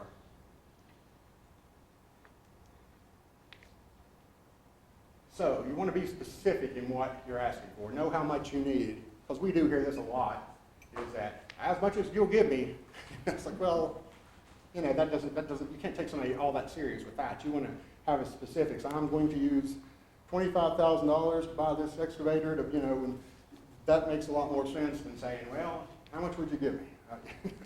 I'd like to do it, I'd like to pay my people, and I'd like to market with it, and, you know. And you hear that a lot more than you think. So you also want to, anytime you have estimates, invoices, or contracts, that really helps a lot too, because it tells you you've done a little bit of legwork before you came in to get your financing. So you want to look at your primary source of repayment. There's a thing for the business called debt service coverage, and that's where they take your earnings before your interest, taxes, and depreciation, and divide that by your total debt service, and which is kind of similar. A lot of people familiar already with debt to income ratios, and that is where your debt service to income, you want to keep those percentages in line to show how can this person pay this back. You want to have that looking good. And hopefully you have a secondary source of repayment too. That's very important. You know, just as if all things go south, how are we getting our money back? If we won't have to liquidate the collateral, do you have another backup plan to get through that? Shane, the debt to income ratio, is there a kind of a standard for that? For consumer loans and for, in general, 40% would be a good one for personal credit. Okay. And mortgages, sometimes they'll limit you to 36% on those. And then for businesses, we do what's called an EBITDA, and it's a little bit more complicated to explain, but you want to have at least a really low one is 1 to 1, because when you get below that, you have negative income for your business, and sometimes you're going to have that. And we've made loans with negative because we understand the curve of a business. If it's got a lot of promise and that kind of thing, but you got to be prepared to explain some of that. And again, good to work with SBDCs because they kind of show that little dip. Right. So we make primarily small business loans. We can go up to $250,000. Our biggest one is microloans we do through the SBA. We're the #1 micro lender in the state of Virginia by a lot. And those are from $500 up to $50,000. And those go up to 6 years, but we do other loans up to 10 years. And our interest rates are between 4.5% and 7.5% right now. That's probably going up. We're in a rising interest rate environment, but that's what we're looking at right now. We just closed one at 4.5%, so that's actually better than banks. So that we're going to have to adjust our rates because we don't want to be competition for banks. We want to be an alternative for them. So, but we do have community development block grants. We have all kinds of different options for people to get funding, and so you're not just trapped in one box. Well, I guess that's good. Hey, well, I'm not Jeremy Repass, I'm Shane Simmons. I'm a lot better looking, so you drew an ace today. So, but anyway, I'll be happy to answer any kind of questions you got. You got anything? I'm on that 9th district board, Yeah.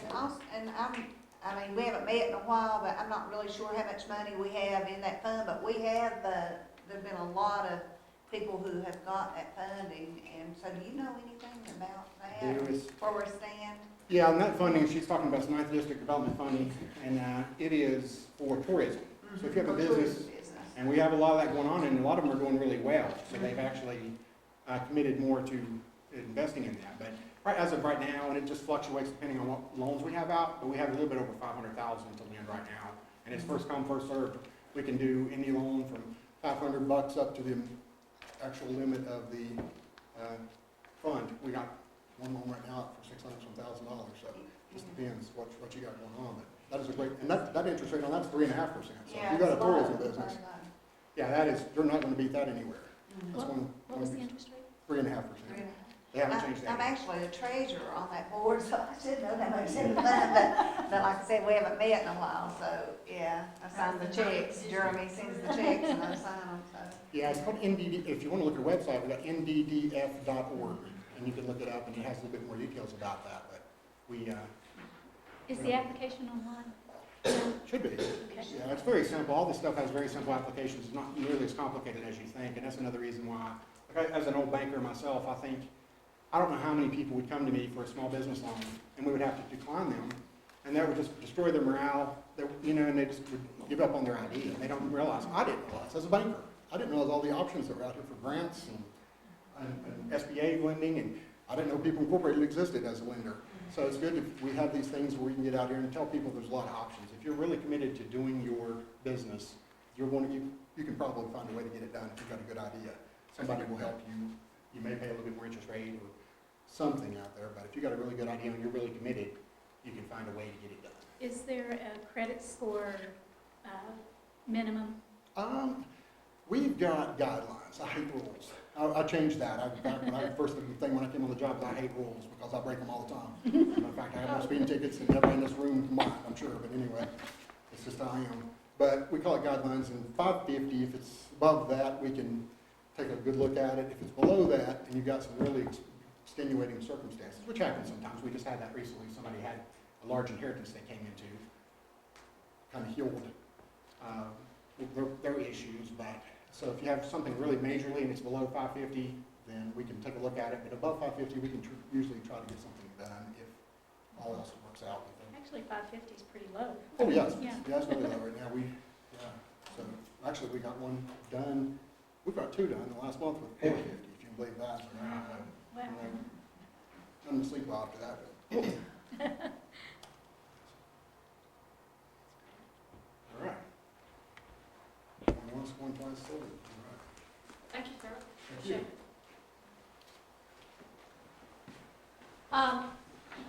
Before we have a video, when we started putting the program, this is something that started in 2006, this program, and during COVID and also some job changes and some of us, the program kind of got dormant, and we started back up.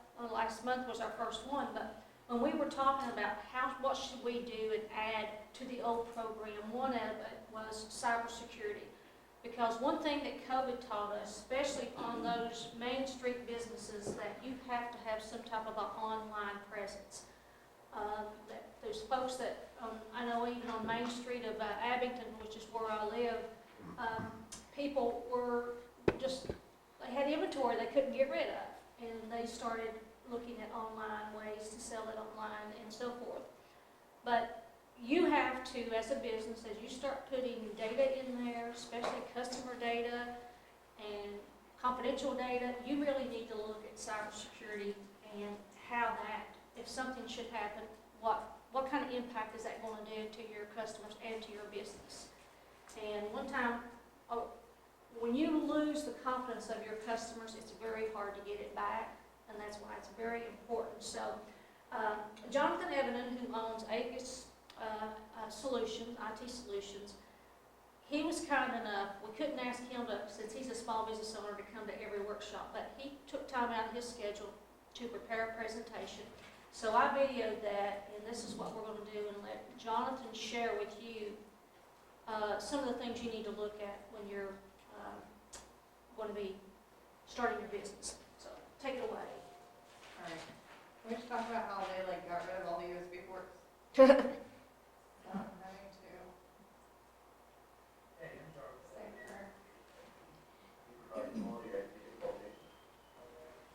Founded on personal character and integrity. We will be in business for 10 years in May, which is super exciting. When I started the company, I really didn't have any contacts or any work. And here we are with a handful of employees and continuing to grow. So this has taken a significant amount of time and effort to get to this place, but I am extremely thankful for how well we've done and for all of our great clients that we work with. So in terms of my background, I have been in business for 10 years. I've been in IT consulting for about 16 years. 17 years, and I've been getting paid to fix computers since about the mid-90s, so I started when I was reasonably young, and really enjoy computers. It's something that is a hobby and a passion that has turned into a full-time job, but not only that, a full-time business that has multiple employees. So this is something I get very excited about and I really enjoy, and that is probably one of the best things that has happened in terms of being able to start a business. It's something I'm very passionate about. It's something I get very excited to do because there's a lot of work and a lot of time that goes into it. And if it was something that I didn't enjoy, I was passionate about, I don't know that I'd be as motivated as I am now, especially for the business that I work in. So today I want to cover a couple of bullet points about items that are pertinent to new businesses, and especially from the IT side. I'm going to talk briefly about email, websites, phones, computers/servers, line of business software, cybersecurity issues, and briefly on social media. media.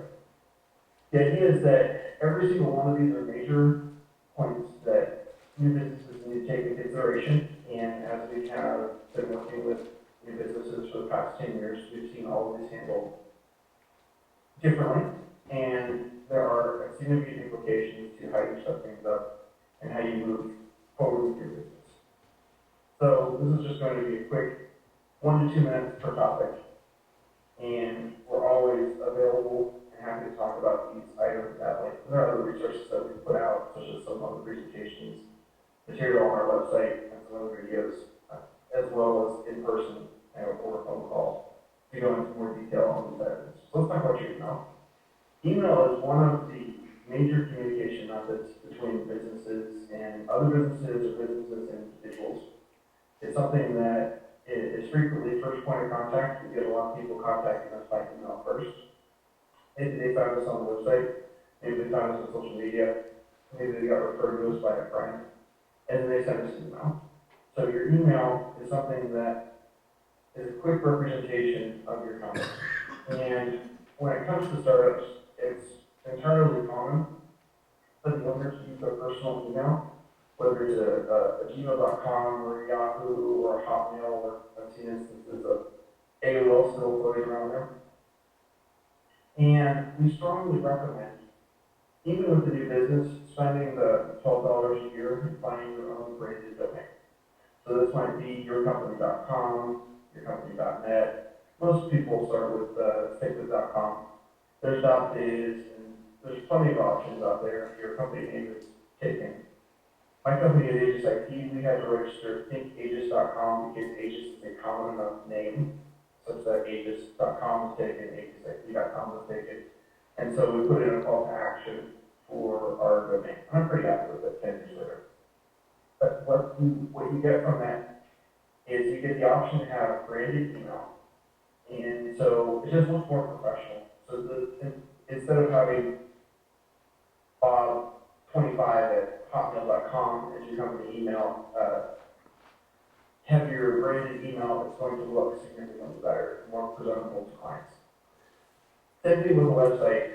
Websites are a bit more involved. Well, an email will take simply a domain and possibly using Gmail or Office 365, and you can get those for a couple dollars a month, basically. For business email, website can be significantly more. If you were to get a professional looking website, you would spend thousands, and it can go up from there. So when you're talking about a website for a startup, that can be a pretty daunting task, especially when you start getting quotes from just a more professional marketing or professional website companies. So easy resources might be starting with, say, Wix, which I don't like long term, but it's a great opportunity to get started quickly. There are some other options out there that allow you to do basically a builder website where there's a quick template. You can get a WordPress template for free. There's plenty of free WordPress templates that look great out there. And you don't have to spend a huge amount of money to get your website up and running. In fact, one suggestion that we would make is get a simple website, make it look professional. Sometimes even a single page landing page will be good enough to have your contact information, have a phone number, and some basics about what you do, what services or products you offer. And that way, you're not spending a huge amount of money to get up and running, and then budget some money for a more professional website later on down the road. Websites are great because people still heavily use the website to find you. SEO is a big deal, being on Google Maps, being on, I hate Yelp, but people will still refer to it. It's still a source of traffic for certain industries. And if you don't have a good looking website, you will be setting yourself back, especially in regards to when you're a startup. So another important factor would be phones. We see, especially with startups, people use their personal cell phone because they're already paying for it, and that becomes an easy to manage expense. That's okay. It doesn't scale well, so as you grow, you're not going to want to give out your cell phone. I personally give out my cell phone, but we're a break-fix industry, and so we want people to call us to be able to reach us as there's problems. As we get larger and larger, I will be pushing more towards using a help desk number number or a support number or as a way to be able to centralize tickets rather than calling cell phones. But for now, it works. And so an important question for your business phones would be, how do you want to handle your business phone? You want to just run your business off your cell phone, which long-term is not great, especially if it's your personal phone. You want to get a traditional phone system from, say, your internet provider, Spectrum, Comcast, Brightridge, whoever you're getting your internet from, they will sell you a traditional phone line. The issue with that is now you've got a fixed piece of equipment in your office that won't work anywhere else, such that if you set up in a phone system from one of those providers, you have to be in the office unless you're call forwarding after hours. Then you're paying for what's essentially an older phone platform and a PBX that sits in your office. We sell a significant amount of voice over IP these days. That is software that runs on a phone server elsewhere, so we really need internet. I can install the software on my cell phone, I can install on my iPad, my computer. In fact, my assistant works remotely. She has software on her laptop, she has a headset, and she logs in with phone calls and it shows her my company name and my company number when she makes calls. That's great. I can log in on my cell phone and we all share essentially the same software even if we're not physically in the same location. And we can also attach desk phones to that. It's a wonderful direction. It allows for mobility. It allows people to easily work from home. And it's really the direction that people are going. So that's something that doesn't have to cost a lot of money. Our voice over IP line typically starts about $20, $25. You can find them for even less than that. I wouldn't necessarily recommend paying less than that, given the kind of problems that you'll have with the vendor. But it does not have to be an expensive way to get started, especially if you just need a single phone line for your business. Let's talk about computers and servers. We get this question a lot. I get questions such as, why can't I just go to Walmart or Best Buy and buy a $200 computer and use that for my business? Or why can't I run my business software off of a $400 computer from Walmart? Question is, or the answer is it's not going to be very good. It doesn't have the hardware, it doesn't have the performance, it's not designed for the type of work that you're trying to do. And so that will die pretty quickly. It might not even die, it's just not going to hold up very well. For example, one client that we were at, they have a line of business software that's running on about 500 computers in their office. And the computer that it's running on is still running Windows 7. It's about an 11-year-old computer. When I say computer, it's a desktop. And it doesn't have enough RAM, and it doesn't have enough processing, and things are running slowly in their office. And for a startup, the cost of a computer can be pretty expensive, especially if you're buying a full-fledged server. In that particular case, if they were upgrading to another workstation, the hardware would be somewhere in the $800 to $900 range plus service time, versus a full-fledged server, which would be anywhere from $4,000 to $5,000 for what they need. In their case, they really need a server because they have other compliance issues that they have to deal with. And I'm not going to go into those details because I don't want to expose anybody, but they have compliance issues that means they really should be spending that money on that hardware and that software and that upgrade. So whether they do or not, I don't know. We simply recommend. We can't and won't force anybody to do anything. But my recommendation to them is spend the money and get the infrastructure that will provide the compliance and management. However, when you're doing a startup, that can be a pretty decent amount of money. Whether it's something that you need right away or something that you need later, it's not uncommon for us to see startups that will start using a basic computer for server and then transition later on. But that certainly needs to be something that factored in, depending on what kind of business software you need and what kind of compute power you need for running your office. So number 5, line of business software. This can be something specific to your industry.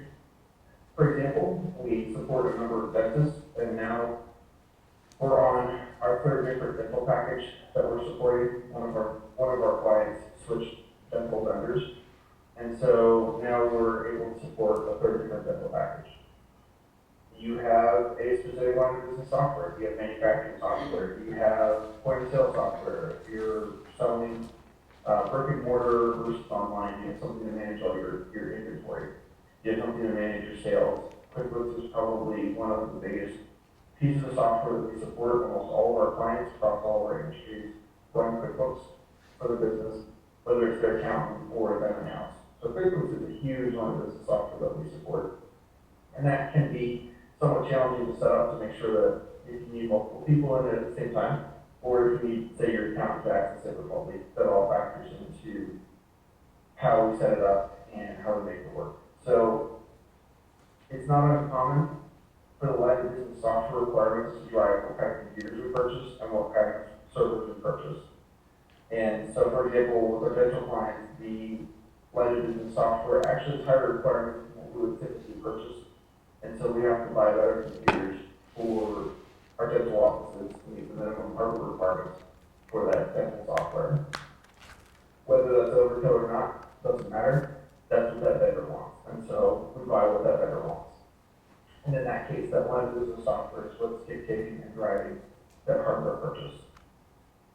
Number 6, cybersecurity. So cybersecurity is an increasingly important topic. And the common question that we get is, why would anyone be interested in us? We have a small network, we have a small data set, we hardly have anything that would be of interest. And the answer is, you have fast internet, probably. You have a computer that can send out lots of emails and lots of scams, and so your data is valuable, your hardware, your bandwidth is valuable. You might have sensitive information, employee information, identity theft, medical theft is actually a big deal. Depending on your industry, maybe you've got a bunch of credit cards from clients and customers. So even something that's a startup or something that's small, cybersecurity is a pretty big deal. And so we have software that helps with preventing ransomware. We have software that allows us to manage and scan networks. There's questions of you need to remotely access your network. That plays into cybersecurity. We have been changing how we handle remote access for our clients because of a response to the increase in cybersecurity. There are certain methods of remote access that I'm in the process of discontinuing for clients simply because it's no longer as secure as it has been in the past. And there are certain attacks that are targeting particular types of remote access that we want to shut off because of ongoing problems. And so we have changed how we're handling client remote access in light of cybersecurity attacks. Additionally, things like cybersecurity insurance is a huge deal. Not all cybersecurity insurance is the same. Not all cybersecurity insurance vendors are the same. Not all policies are the same.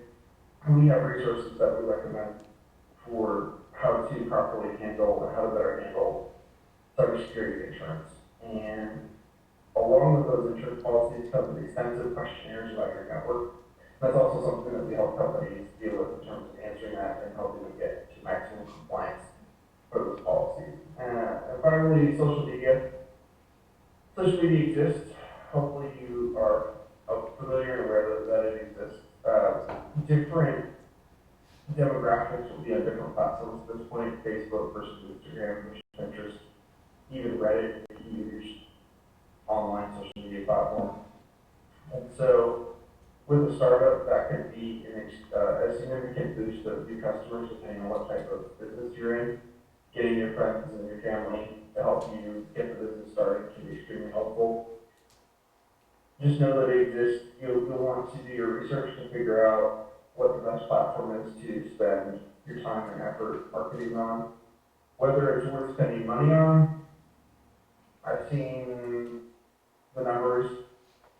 I personally don't spend any money on social media, but that doesn't mean that it doesn't work for other people. Just make sure that you're getting your results and make something to show for it at the end of the day. So those are the quick little bullet points that we had that we discussed in advance. Let's see if I can share this.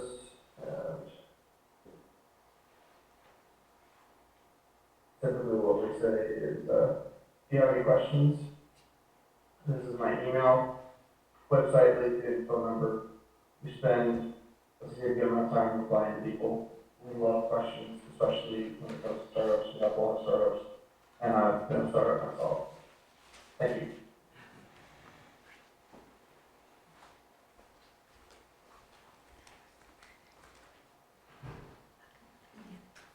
Jonathan Evans, with Agent Safety.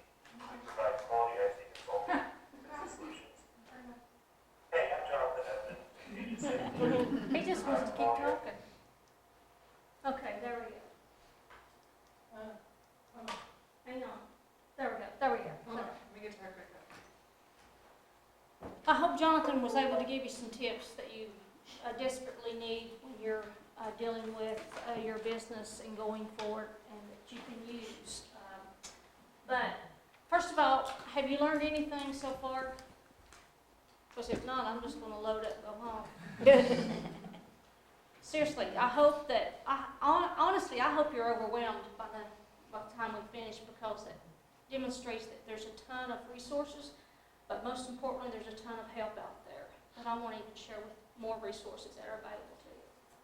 As I mentioned earlier, I'm Sandy Ratliff. I'm with Virginia Community Capital. I've been with VCC for, it's hard to believe, for 5 years, but if you're not familiar with us, we are a community development financial institution, thanks to the support of, at that time, Governor Mark Warner, who was able to find $15 million to create Virginia Community Capital when he was governor, because he felt like there was a need in the market, especially for rural Virginia and areas, communities that are hard hit with various things. That's how we started. And in 5 years, we have been able to make a $1.86 billion impact in Virginia.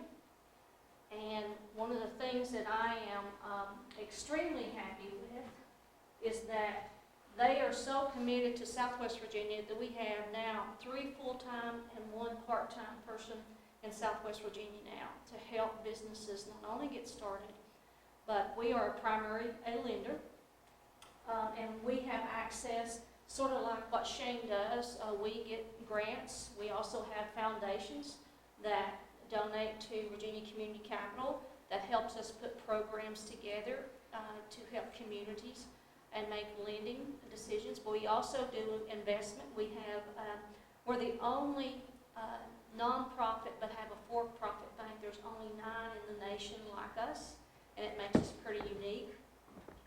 But not only do we do investing and we do our banking, but we also do community innovation, which is the team that I work in. And I've been working in economic development for over 30 years. I started in kindergarten, and that's why I look this good this long. But you can see all the hours that we have donated to help folks doing projects like this, doing programs to help businesses. So I'm pretty proud of this organization and to be part of it, because they are committed. And I just had our new CEO visit, spend 3 days in Southwest Virginia a couple weeks ago came to the Economic Forum, and he's fired up to do more to help Southwest Virginia. And I'm going to share something that we have planned coming up as I go forward. Here's an example of some of our lending programs. We're not a micro lender. That's why if you're looking for a smaller loan, we usually send you to Shane or some other a CDFI in the region, but we do anything from $150,000 to $7.5 million in financing for your project.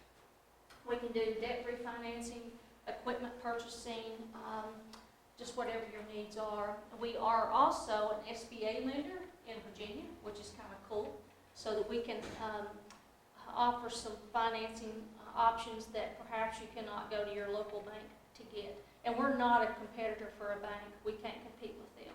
We try to look at not only the return on investment, but also the impact that it's going to make in that community and the number of jobs created. So we look at the big picture when we're reviewing a loan. One of the other things that makes us unique is, it's hard to believe, but yes, in Virginia there are fresh food deserts that people cannot access fresh vegetables, fresh fruit. And we actually have, working with the Department of Agriculture, we have a loan fund that can help you if you're starting, let's say you're doing that, your new facility that you're looking at purchasing. Maybe you want to offer fresh foods and you need help financing to put a big walk-in freezer or refrigerator or something like that. Maybe we could help with the financing But we also offer a lot of support and technical assistance when it comes to Fresh Food Initiative. And Lauren DeSimone, she is a rocket, and she knows everything that goes on in Virginia when it comes food related. So if you have an interest in that, that's something that you might want to check with Lauren. We also do solar energy. Yes, we're in the coal fields, but solar is becoming part of our energy forecasting in the future, so we do leading in that regard.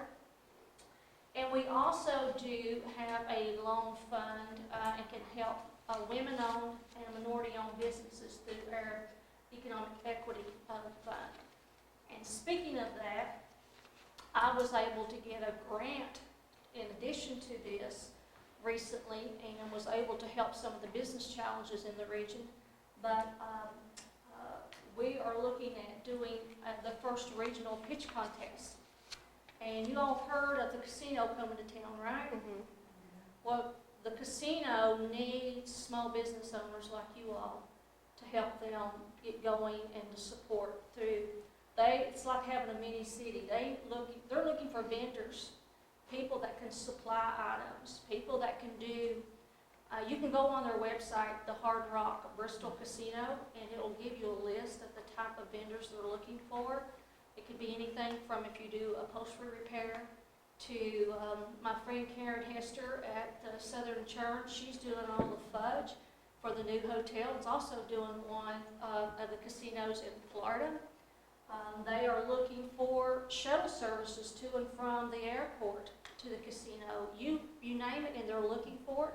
So what I wanted to do, because I put a challenge out at the forum and said, you know, we need to help this, because this is going to be one of the major, I think, changing things that can happen in the region because of what that's going to do. Yes, it's in Bristol, but it's going to impact all of us from additional tourists to the area.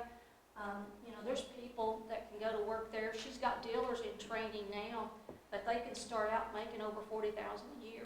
So it's not low-wage jobs, and she's looking for everything from the hotels, the 4 restaurants that's going to be in there, the gift shops, but the other thing is supplying them the things that they need.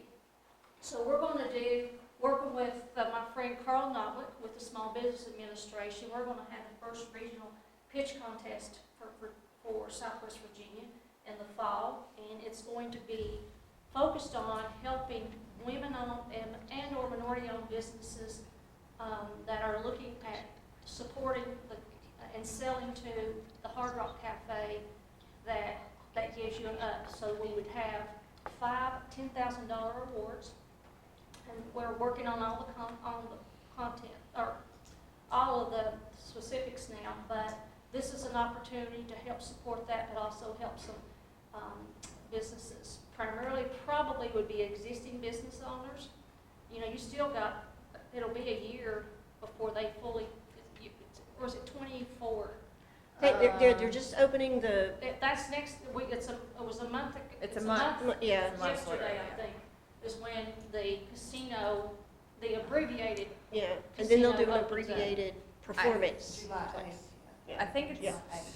20. I think it's 24. 24. So you've got time, if you're looking at starting your business, you start working with procurement to look at that. But I just wanted to share that opportunity because some people have not thought about it. Yeah, there's a casino going to Bristol, but what it's going to do for the economy of all Southwest Virginia, it's going to bring a lot of new tourism opportunities, but also to help small businesses to fulfill some of the needs that they have in the hotel.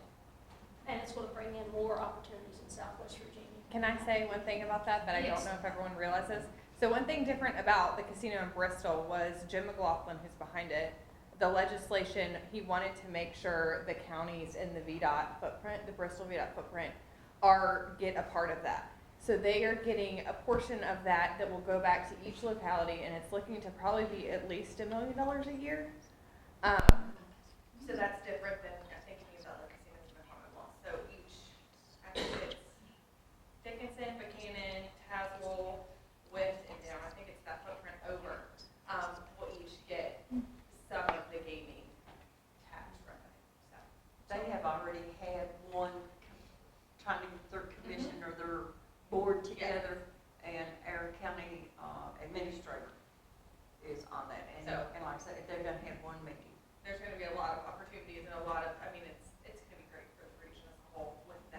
Will that be another place where you'll have like, have rack cards or things like that? I would say so, because they are really trying to connect with the region. But I don't know for sure yet, but I'd say so.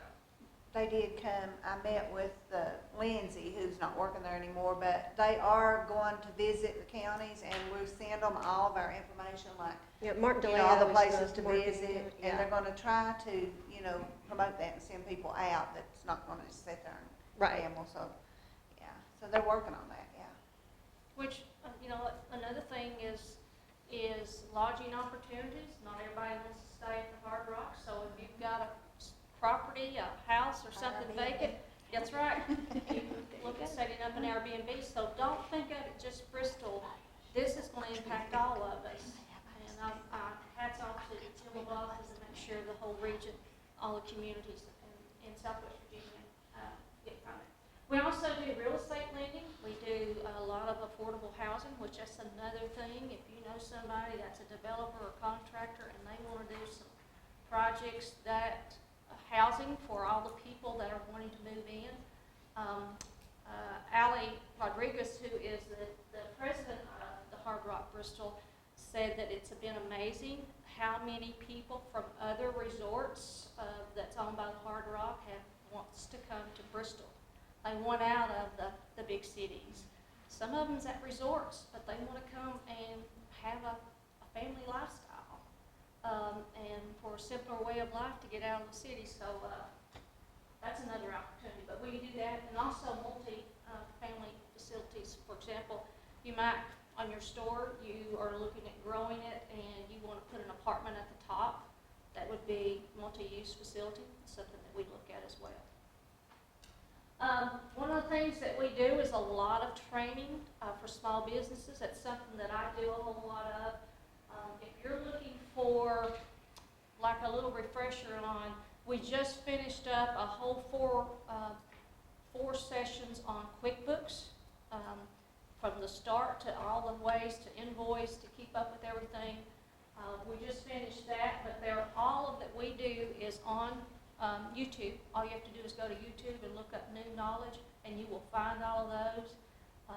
We actually have one next week. Our last one in this series is on how to develop a marketing plan. And the director of the Southwest Virginia Marketplace, the old Heartwood, Kim is going to be presenting that. And that's going to be something that you look at going forward with your businesses each year. Hopefully you're looking at how you're going to market that business so you can get some tips. That'll be online. So if you have any interest in that, just go to vastartup.org and you will find the information there as well. And then you can also go to Virginia Community Capitals, our website. I'm not the only one doing training. I think today one of my peers is doing a training on the food access program. So those things are going to be available that you can view as well. Some other resources that you might want to look at. I don't know if you've ever heard of Department of Housing and Community Development, but they do a lot of programs in Virginia to help businesses. They've also done a number of the community business launches. That's business plan competitions that you might want to look at. But I encourage you to go to see all of their resources. Also, the Virginia Department of Agriculture does a lot of training and has a lot of resources available for food related. And of course, if you're growing a product, they have a lot of resources to help you in that regard. Can't say enough about the Small Business Administration. If you've not gone to their website, you can find everything from sample business plans to, there's a link there that you can find, of course, all the SBDCs, but also score.org. I don't know if you've ever heard of SCORE. That's a free resource that you can talk to an advisor. Most of these folks are retired, but not necessarily. You can go there, set up an appointment. Maybe there's a specialty that you cannot find locally. Example, a friend of mine had the corner dog stand in Bristol, and he decided he wanted to expand the corner dog, and he wanted to look at franchising. He knew nothing about. So he set up an appointment with an advisor through the SBA. They set the time, they talked for 45 minutes, And after that, he had enough information because the person that he talked to was the person that helped Taco Bell and Burger King franchise those locations. I guess that's the biggest ones that she's done. But he was able to do that. He did franchise his business, then ended up selling that business to the franchisee, and it's still open in Bristol now. I'm pretty sure it is. But there's help out there. So if you can't find, or you don't know, you think you're special and you have this niche, but probably nobody can help me, just go to the SBA and also to score.org and find an advisor, and they can help. And the SBDC. Yes, and the SBDCs. Yeah, because they're part of the SBA. We are. Another thing I want to briefly mention to you all about accessing new markets. We're always kind of in the mindset of just looking for that person that's walking in, that kind of customer. But Virginia state government is something you might want to think of. In Virginia, if you want to sell something to the Commonwealth, for example, you're doing catering and you want to do a catering job for VDOT for a meeting, or if you are, they buy everything from, you think of all the colleges and universities, the prisons, that's a little mini cities right there. They're buying everything to VDOT. Pardon me? VDOT. Yeah, VDOT. Every state agency that receiving, state funds has to go through the Virginia Electronic Procurement System, or as we call it, EVA. If you decide you want to be a vendor with the state, you need to get your business registered on EVA, especially if you're going to be a small business and or a woman-owned business. You should get SWAM certified, because out of the $7 billion, I think it's $8 billion a year that the state buys in products and services, a percentage of that has to go to a small and or woman and or minority-owned business, as we call them, SWAM. And you need to get your business registered there. But the other thing that's great there, that's a public website, which public information's on there. You can go on there and run a spin report and find out every agency within your area that is buying something in your, whatever the commodity code that you're going to be using that explains your business. You can find out every agency, who the procurement officer is, how much they purchased, how frequently, and that's use some data and marketing intelligence that you probably wouldn't have. The other side of that, all of those vendors that are selling to the Commonwealth, and I'm trying to remember, oh yeah, there it is. There's over 10,000 vendors, small businesses like yourself, that are selling to the state. They could be a potential business for you. You could go in there and run a spin report by your zip code or the area that you're looking at, and that you want to see over the past year in this area, or these multiple counties, or this MSA, how many of those small businesses, who they sold to, who they are. Maybe you're doing a big project. Maybe you want to do something, sell something to the casino, but you're not able, you don't have the way to handle the volume, but you want to partner with somebody. You could go in there and find another business that's doing the same thing that you're doing, and you could offer that. You could contact them, because it's got their contact information on that report, and say, hey, I'm looking for a partner. Would you be interested? Or let's say that you are in HVAC repair, and you just happen to win the contract to do with the Virginia Community College system. I'm just giving you an example. Well, it's not feasible for somebody from Virginia Beach, if that's where you're located, to send somebody to Big Stone Gap to replace filters in the HVAC system. They could call you, if you're on there, and say, hey, how much would you charge to go out and do this? There's you a new customer that is helping you pay your electric bill or your or your phone bill or what have you that you wouldn't normally got. So that's a free market that you can sell to. I like the free part because I'm pretty cheap when it comes to that. And they do provide, if you sign up to be a vendor, they give you a lot of different options for where your information is displayed. And I think they have they sometimes have like vendor meets or conferences or things. So there's all kinds of ways that you could network within that free area as well. Yeah, a lot of people that register on EVA don't think about those other businesses that are on EVA. If you sell business supplies, well, if they are a business, they're going to need supplies. Maybe they want to buy from you, or you do something unique. So don't just think of the average person that walks in to your business, but outside of the market. Sandy, also there is some technical support if you need help. Let's see. I With do have their PTAC, contact there you go. information. Very good. Here's their contact information. And again, if you scan that QR code on your agenda on the right, you're going to have access to this, all the slides. So you can just review that. They're located at Southwest Virginia Community College, so, and they're willing to travel. And I just want to show you an example of the spin, all the various things that you can find, like who's buying what I'm selling. Again, the agencies and the procurement officers that are buying your products or services.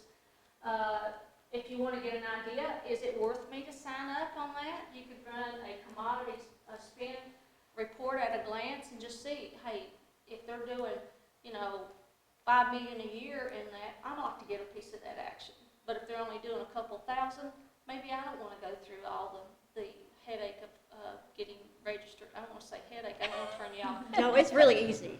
But yes, they have made a lot of changes. Yeah. To do that. Again, you can see what businesses are getting orders by zip code, and that's pretty cool. I mean, even Rita could run a spin report and see every business in Dickenson County that's selling to the Commonwealth. There might be a business or two that she didn't even know existed. I share that a lot with over the years with chambers, just to get an idea of what's going on around you. And again, you can find partners to maybe partner on a project with, or maybe you can't find something. You're looking with the supply chain issues that we're having. You can't find somebody to sell it to you. Maybe you could go in there and find a vendor that has that product and you can buy it from. So there's various ways of how you look at it. Some other resources, when you get your business set up, you'll need to register with the Virginia Department of Taxation. So there it is. Margie will tell you, you got to let them know where you're at. When you start hiring employees, if you have 3 or more employees, you have to register your business with the Virginia Employment Commission. And they have a really good resource for your labor force and labor index, and they have it by county for each, and it's a lot of different, how many people are working within this industry and how old are those people that are working, so you can see if there's people available in the area where you want to locate. And that's good, again, having access to what we didn't have 10 years ago or 20 years ago, you're at an advantage. I also want to mention Virginia Extension Service. They have a lot of resources to help, especially if it's food-based or if you're growing something that's free out there that you can access. If you're just looking for research, or, I'm looking at maybe making the best barbecue sauce out there. Would you have somebody in Hayside or Dickenson County that used to make and bottle their own? She barbecue closed sauce from and so Hayside. forth. Yeah. But to learn how to package that's approved, there's some things that you have to put on there, the dietary things that go into it. So you've got help right there. That's a fantastic resource. And then depending on the type of business that you start, you may have to get a license through the Department of Professional Occupational License if you're a contractor, insurance if you do tattoos. Gosh, there's tons of things. What, sorry? Hair. Oh, hair, yes. You have to get registered on the Department of Professional and Occupational License. But also, talking about resources, if you're ready to, maybe you're looking for a contractor, you want to make some repairs at your business and you can't find anybody. You can actually go there and look up for contractors in your zip code and look for people, but also maybe you saw somebody that you reached out to them and they're interested, but I want to just check them out. You can actually go there and look up their license to see if it's current or if they've had any, got their hands smacked any, have been written up, so you can kind of get an idea of who you're working with. all of this, folks, are free resources that are at your fingertips. And this is my contact information, and if I can do anything, let me know. But our goal today is that you know that there's resources and people out there that want to help you. We're all from this region, and as I told the CEO when he came to visit, I think you'll find in your team here that it's not just a paycheck. I'm from Buchanan County. I'm a Grundy girl, coal miner's daughter, and I want to see this whole region grow and expand, and it's something I've been working with all of my professional career, and that I started very early. So this is your time. We could turn on the lights, and if there's any questions, this is the time. You've got the folks right in front of you. Questions? Wow. Wow. Sun coming, going.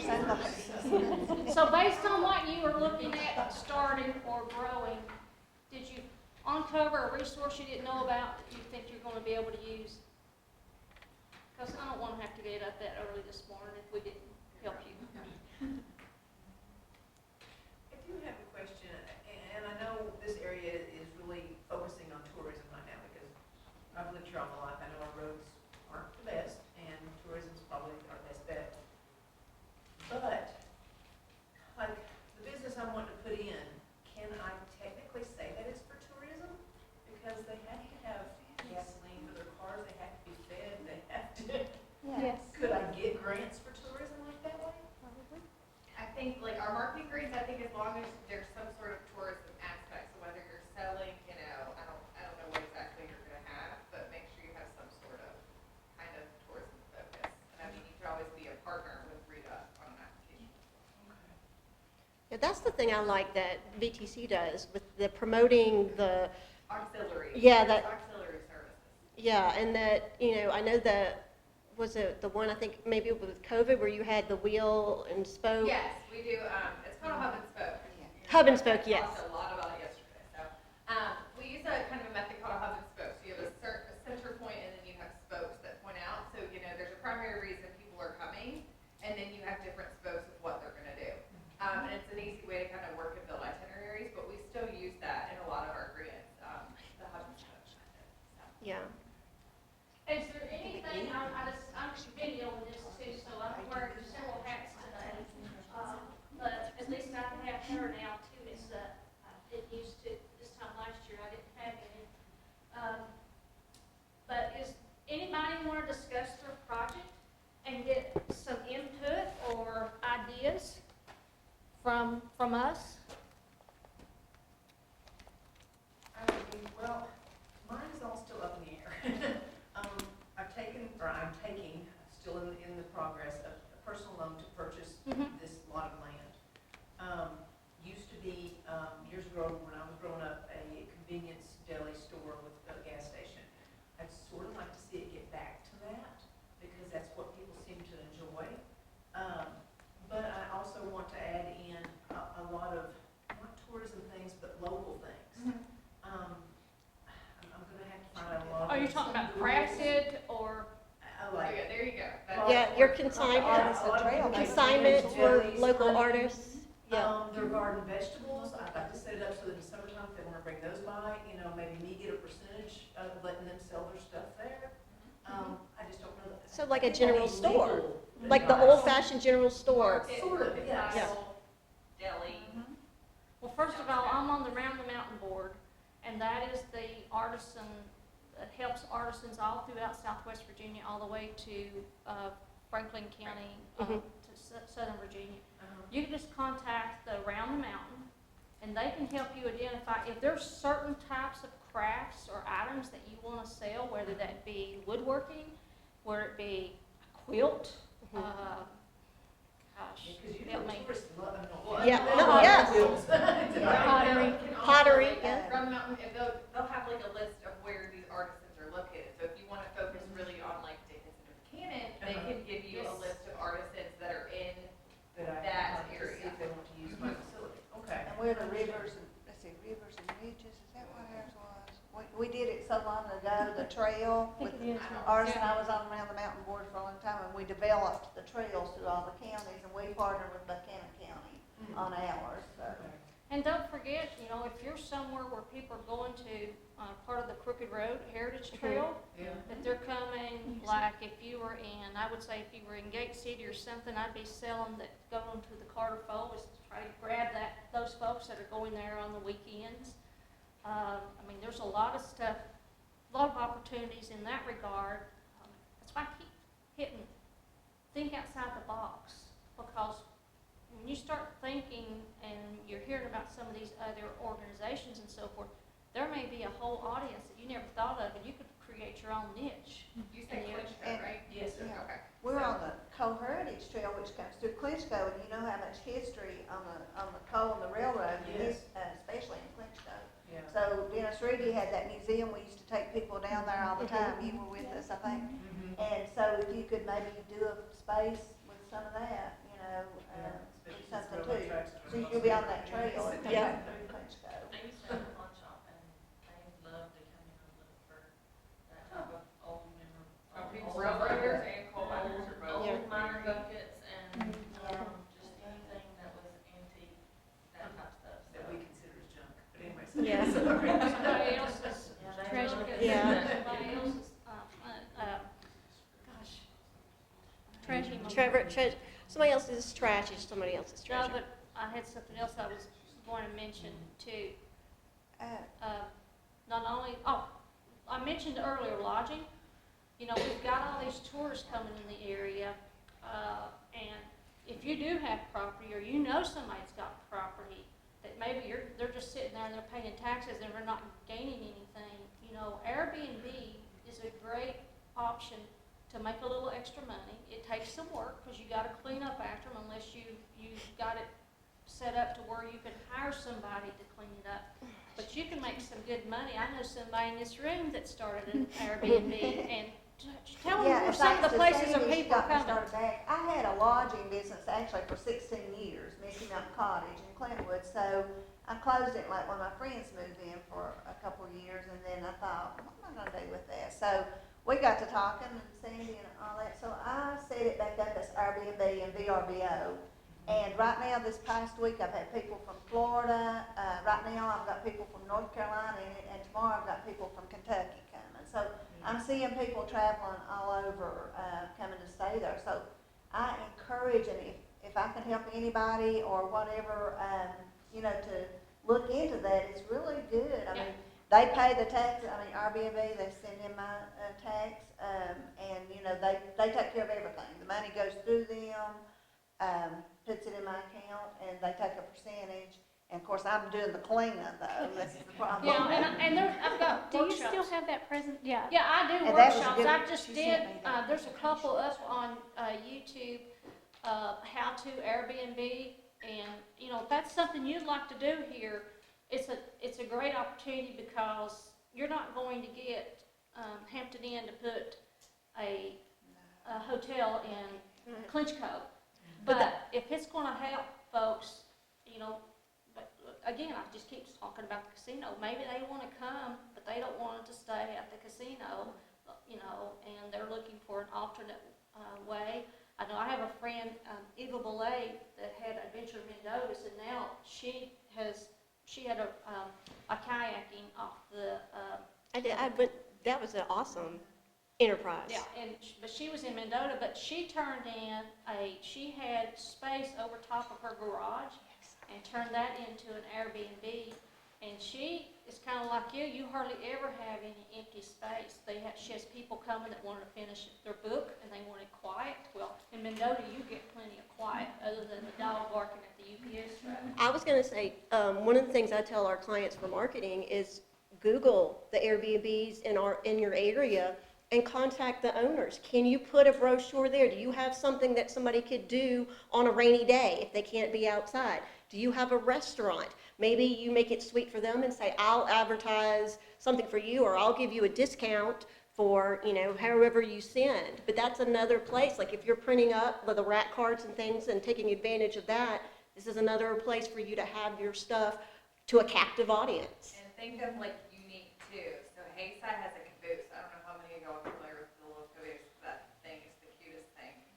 Mm-hmm. It's an Airbnb, and then I actually have been talking to a couple, a guy and his wife, and then another guy. They just bought some property in Russell County, and they actually sent me pictures of the school bus. Yeah. They just redid Well, and put it on their farm. Foxtail Put it on Orchard their has that farm. one that looks like an airplane. It's off the grid. I mean, it's treehouse. Yes, the tree, yeah.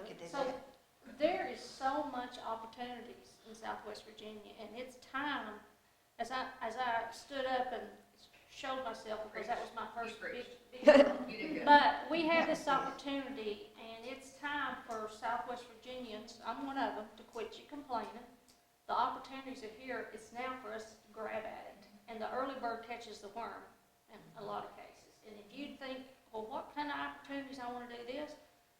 Call one of us, we can put our brains together and think of things, but you can, they're going to be investing millions and millions in the Hard Rock and casino. What percentage can you get to help your business? Maybe, again, as you do a unique thing, cultural history of the area where people stop and they can get something fresh instead of the usual stuff, because I have to look at those, I have to be careful now when I'm eating for a while. But, you know, you just think of it, it's, Yep. how can I express it anymore? Well, and Hard Rock is owned by the Seminole Indian tribe, and because they bought it in 2007, and that right there, the history right there, they're family oriented, they're community oriented, and so I think that's why they do so well. Is they want to make sure I think they were committed to hiring at least 50% of their staff from the local community, and all that. So they are. If there's some way that you could fit, you know, maybe you can be a fitness coach, because I know they're going to have a fitness center, or a personal trainer or something like that. There's all kinds of ways that you might be able, maybe you have a food truck that you can come out there and do. And I mean, they're gonna have like the amphitheater for like large shows, they're gonna need sound people. I mean, it's like endless. We're desperately gonna need transportation. If anyone wanted to take a picture. Yeah, if you got a car, full-size car, you could make It's gonna a be killing needed. on the weekends, but just remember, there's gonna be some odd out, well, let's see, the last flight that would come into Tri-Cities at night, what's about midnight? Yeah, Allegiant and But, stuff, yeah. Um, But hey, get a take bus and do a tour of the breweries all over the place, leaving from the Hard Rock. I mean, yeah, I mean, if you have an outdoor, you know, like if you have an outdoor adventure, I'm just using an example of doing kayaking. I mentioned Mendota earlier, but you could get you a nice bus. I always call them like the church buses. Yeah. You don't have Yeah. room, but you could do tours or packages for people for the Hard Rock. Maybe they decided during the day, I want to get out and do something, so you go pick them up, put a group and send them down the river, or bring them to the Breaks Park for an adventure, the uniqueness here. yeah. You all said that, It's called Breaks Sandy Park. Hook Lake. you all said that, well, maybe you didn't say this, but what I heard was that grants are rare. Yes. Can you say more about that? Yeah, it's just there's not as much money because of COVID. Everything got given out. So recently? Recently, yes, recently. And now that doesn't mean that there won't be more coming out. I think a lot of it right now is, like I know nationwide, there's some small business grants, but those are very, very competitive. So I guess I'm in mental health. Mm-hmm. And there's tons of nonprofit grants and tons that are easily accessed through universities and, you know, community mental health and things like that. Is it difficult as, say, an LLC to get a grant? It just depends. On the Most of those grants are geared toward nonprofits. A lot of those are. So it's like you said, universities or you know, community development type organizations. We are very blessed to have Vasita, and they do have the dollar for dollar matching grant. And I think they're about probably the only one in the Commonwealth of Virginia that offers this grant. But usually the grants are very targeted, like the Marketing Leverage Program grant through VTC. So you have to use those for marketing. So the grants they're just tough to come by. Well, you're not gonna find a pot of money per se that's a grant that's gonna be like, oh, here, open Yeah. And I mean, I've got phone calls from people mad that we don't have that, but I mean, And most of the grants are reimbursable grants. They're not going to write you, say you ask for $10,000 from Visita, they will not write a check for $10,000. What you have to do is you have to say exactly what you're using those funds for, and then you go buy it if you're awarded the grant, and they will reimburse you. that's the same for ours as well. Our Yeah. marketing grants, they're reimbursable. Well, Yeah. one thing I would mention, there's a lot of foundations out there, and mental health is becoming Yeah. a lot of awareness. So there may be foundations that are interested in investing. If you're going to go into this area and you have the potential of serving this many patients, that's a value. And I know that's a lot of topic even in the state of Virginia. Well, and then, like Margie was saying, with our network, we have just a big giant email list, and we'll say, IHAC, I have a client who needs this help, or does anybody have experience with this? So if you were to register and say, I really would like to know if there's anything, we would research that for you, and we would send that message out. Has anybody had this? Has anybody found, maybe there is a foundation out there that's supporting, startups or things like that, or, community development, starting to realize, services Now, at are one needed time, like that. I don't know, Dickenson County used to have a revolving loan that they got through rural development. I don't Russell County know. does.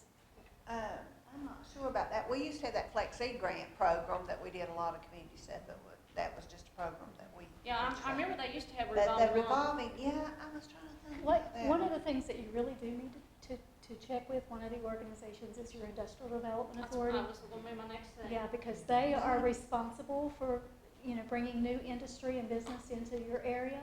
So they may, so who's the in charge of our IDAs, IDA now? Larry Barton is interim, they're gonna hire someone right now. Yeah.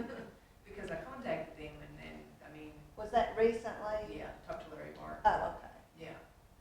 So the main thing Keep I in got mind, was he's a to apply volunteer. for the Visita, so, and it was already passed for the last semester, or not semester, but, Last round, session. yeah. Oh, yeah, And See, now they don't know right. what's going on with it, that we have to wait and see because they're restructuring.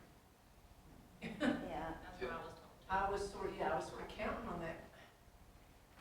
well, Like I said, you'll I'm have to new work to with the this. SBDC if you Yeah. apply for the Visita grant, because Yes. it goes through us. But they are going to be making some changes, I think, in this next Yeah. round. The due date for that is in mid-October, and the awards would not be made until December.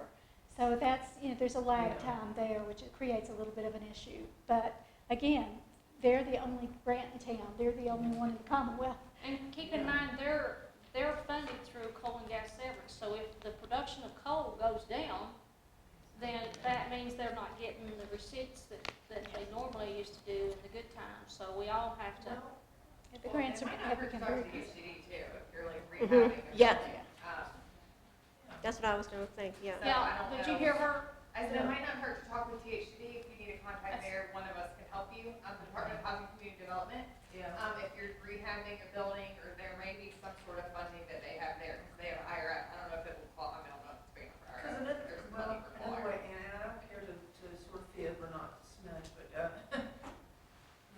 the lot I'm buying also has a medical clinic on it.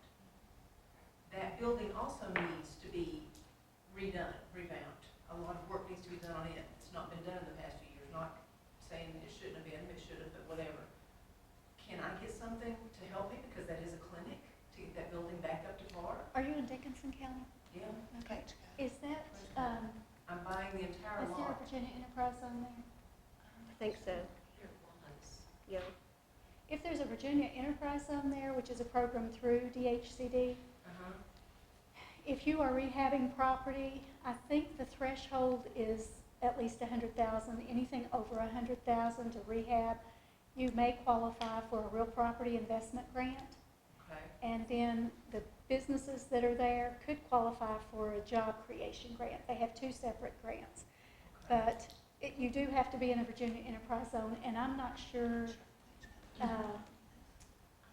I'm not sure that, You can just go to Dickenson County. dhcd.virginia.gov and go on their Yeah. enterprise yeah, zone. it will show what the Link. counties are. And there's an office in Academ. I don't know who set up for that office.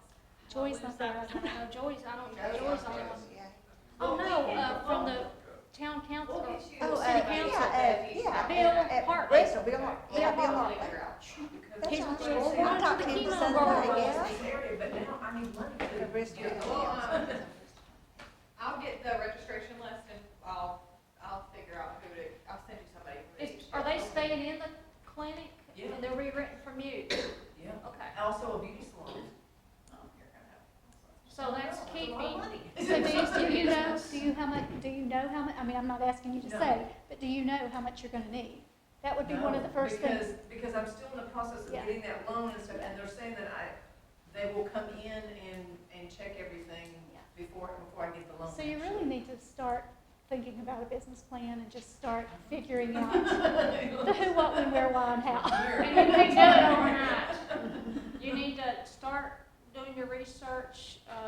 There's samples out there, there's videos out there, there's these people, but it's gonna take you a while. You don't do a business plan overnight. No, and especially Yeah. since that place is not, This the is- the one I'm wanting to start is not even Dickenson, open. Clintwood, and Hayside So, is, I. enterprise. And we don't, like Virginia Community Capital, we really don't give anybody the time of Who day does- unless who you've got a administers business that? plan. Oh. And you better be, as Oh, Shane said, you better have your ducks in a row when it comes to your credit.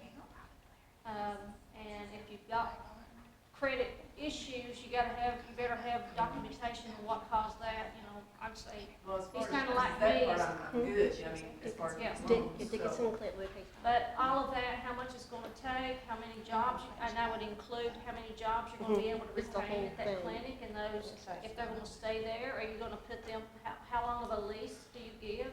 Is it a minimum of? This is, so if it's gray, Lake County, Well, but enterprise you're zone. gonna be the new, Enterprise zone. agency, those are things that you need. If I was a lender and Shane was, that's the questions we would ask, because we wanna make sure you're The locked in with those. boundaries, these are the With that boundaries. income coming in, so you can pay us. Yeah.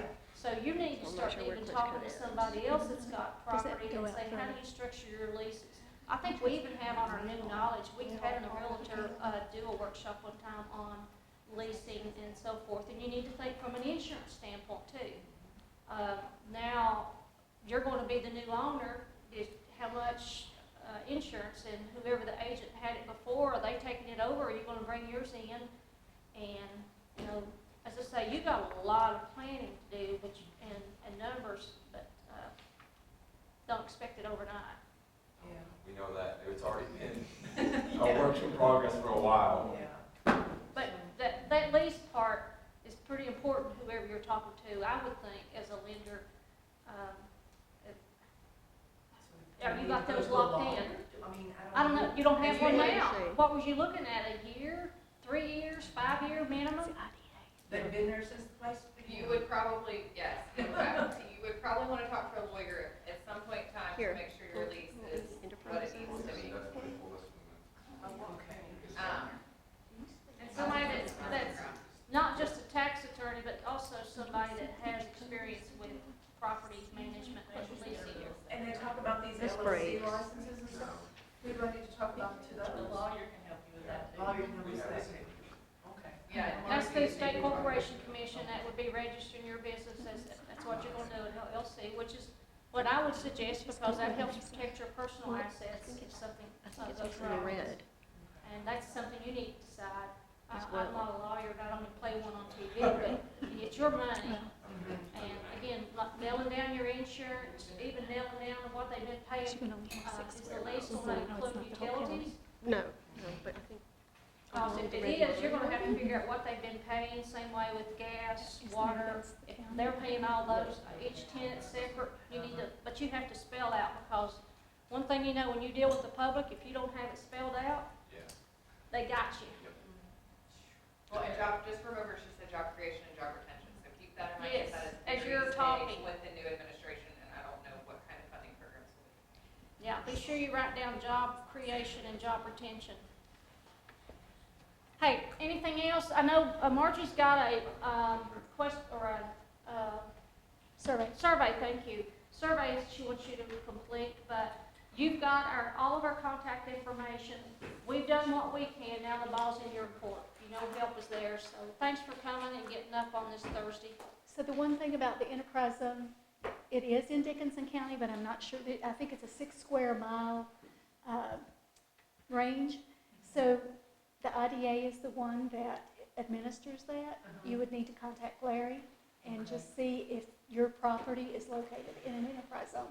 The one thing, if you are doing the rehab in the next year or so, you don't apply until April for that. It's a reimbursable grant as well. So the county is able to adjust those boundaries. So that might be something that you could say, is it possible? You know, well, I mean, I know it's possible, but is the county willing to readjust that boundary if your property is not in there? Oh, okay. On that rehab, the building rehab stuff, does that only apply to like Dickinson and McKenna County, or is that Virginia-wide? Well, there's Virginia enterprise zones all across the Commonwealth. But it, like I said, each county is the one that's responsible for applying for that designation. And so it's typically an underutilized area. So, but again, if your property is in that, that's a really huge benefit, because I had a client several years ago when I worked for Tazewell County. They had a 3-story building. So you could do a mixed-use facility, and part of it could be for residential, but at least 1/3 had to be commercial. So they put the commercial on the bottom, and the 2 upper stories were apartments.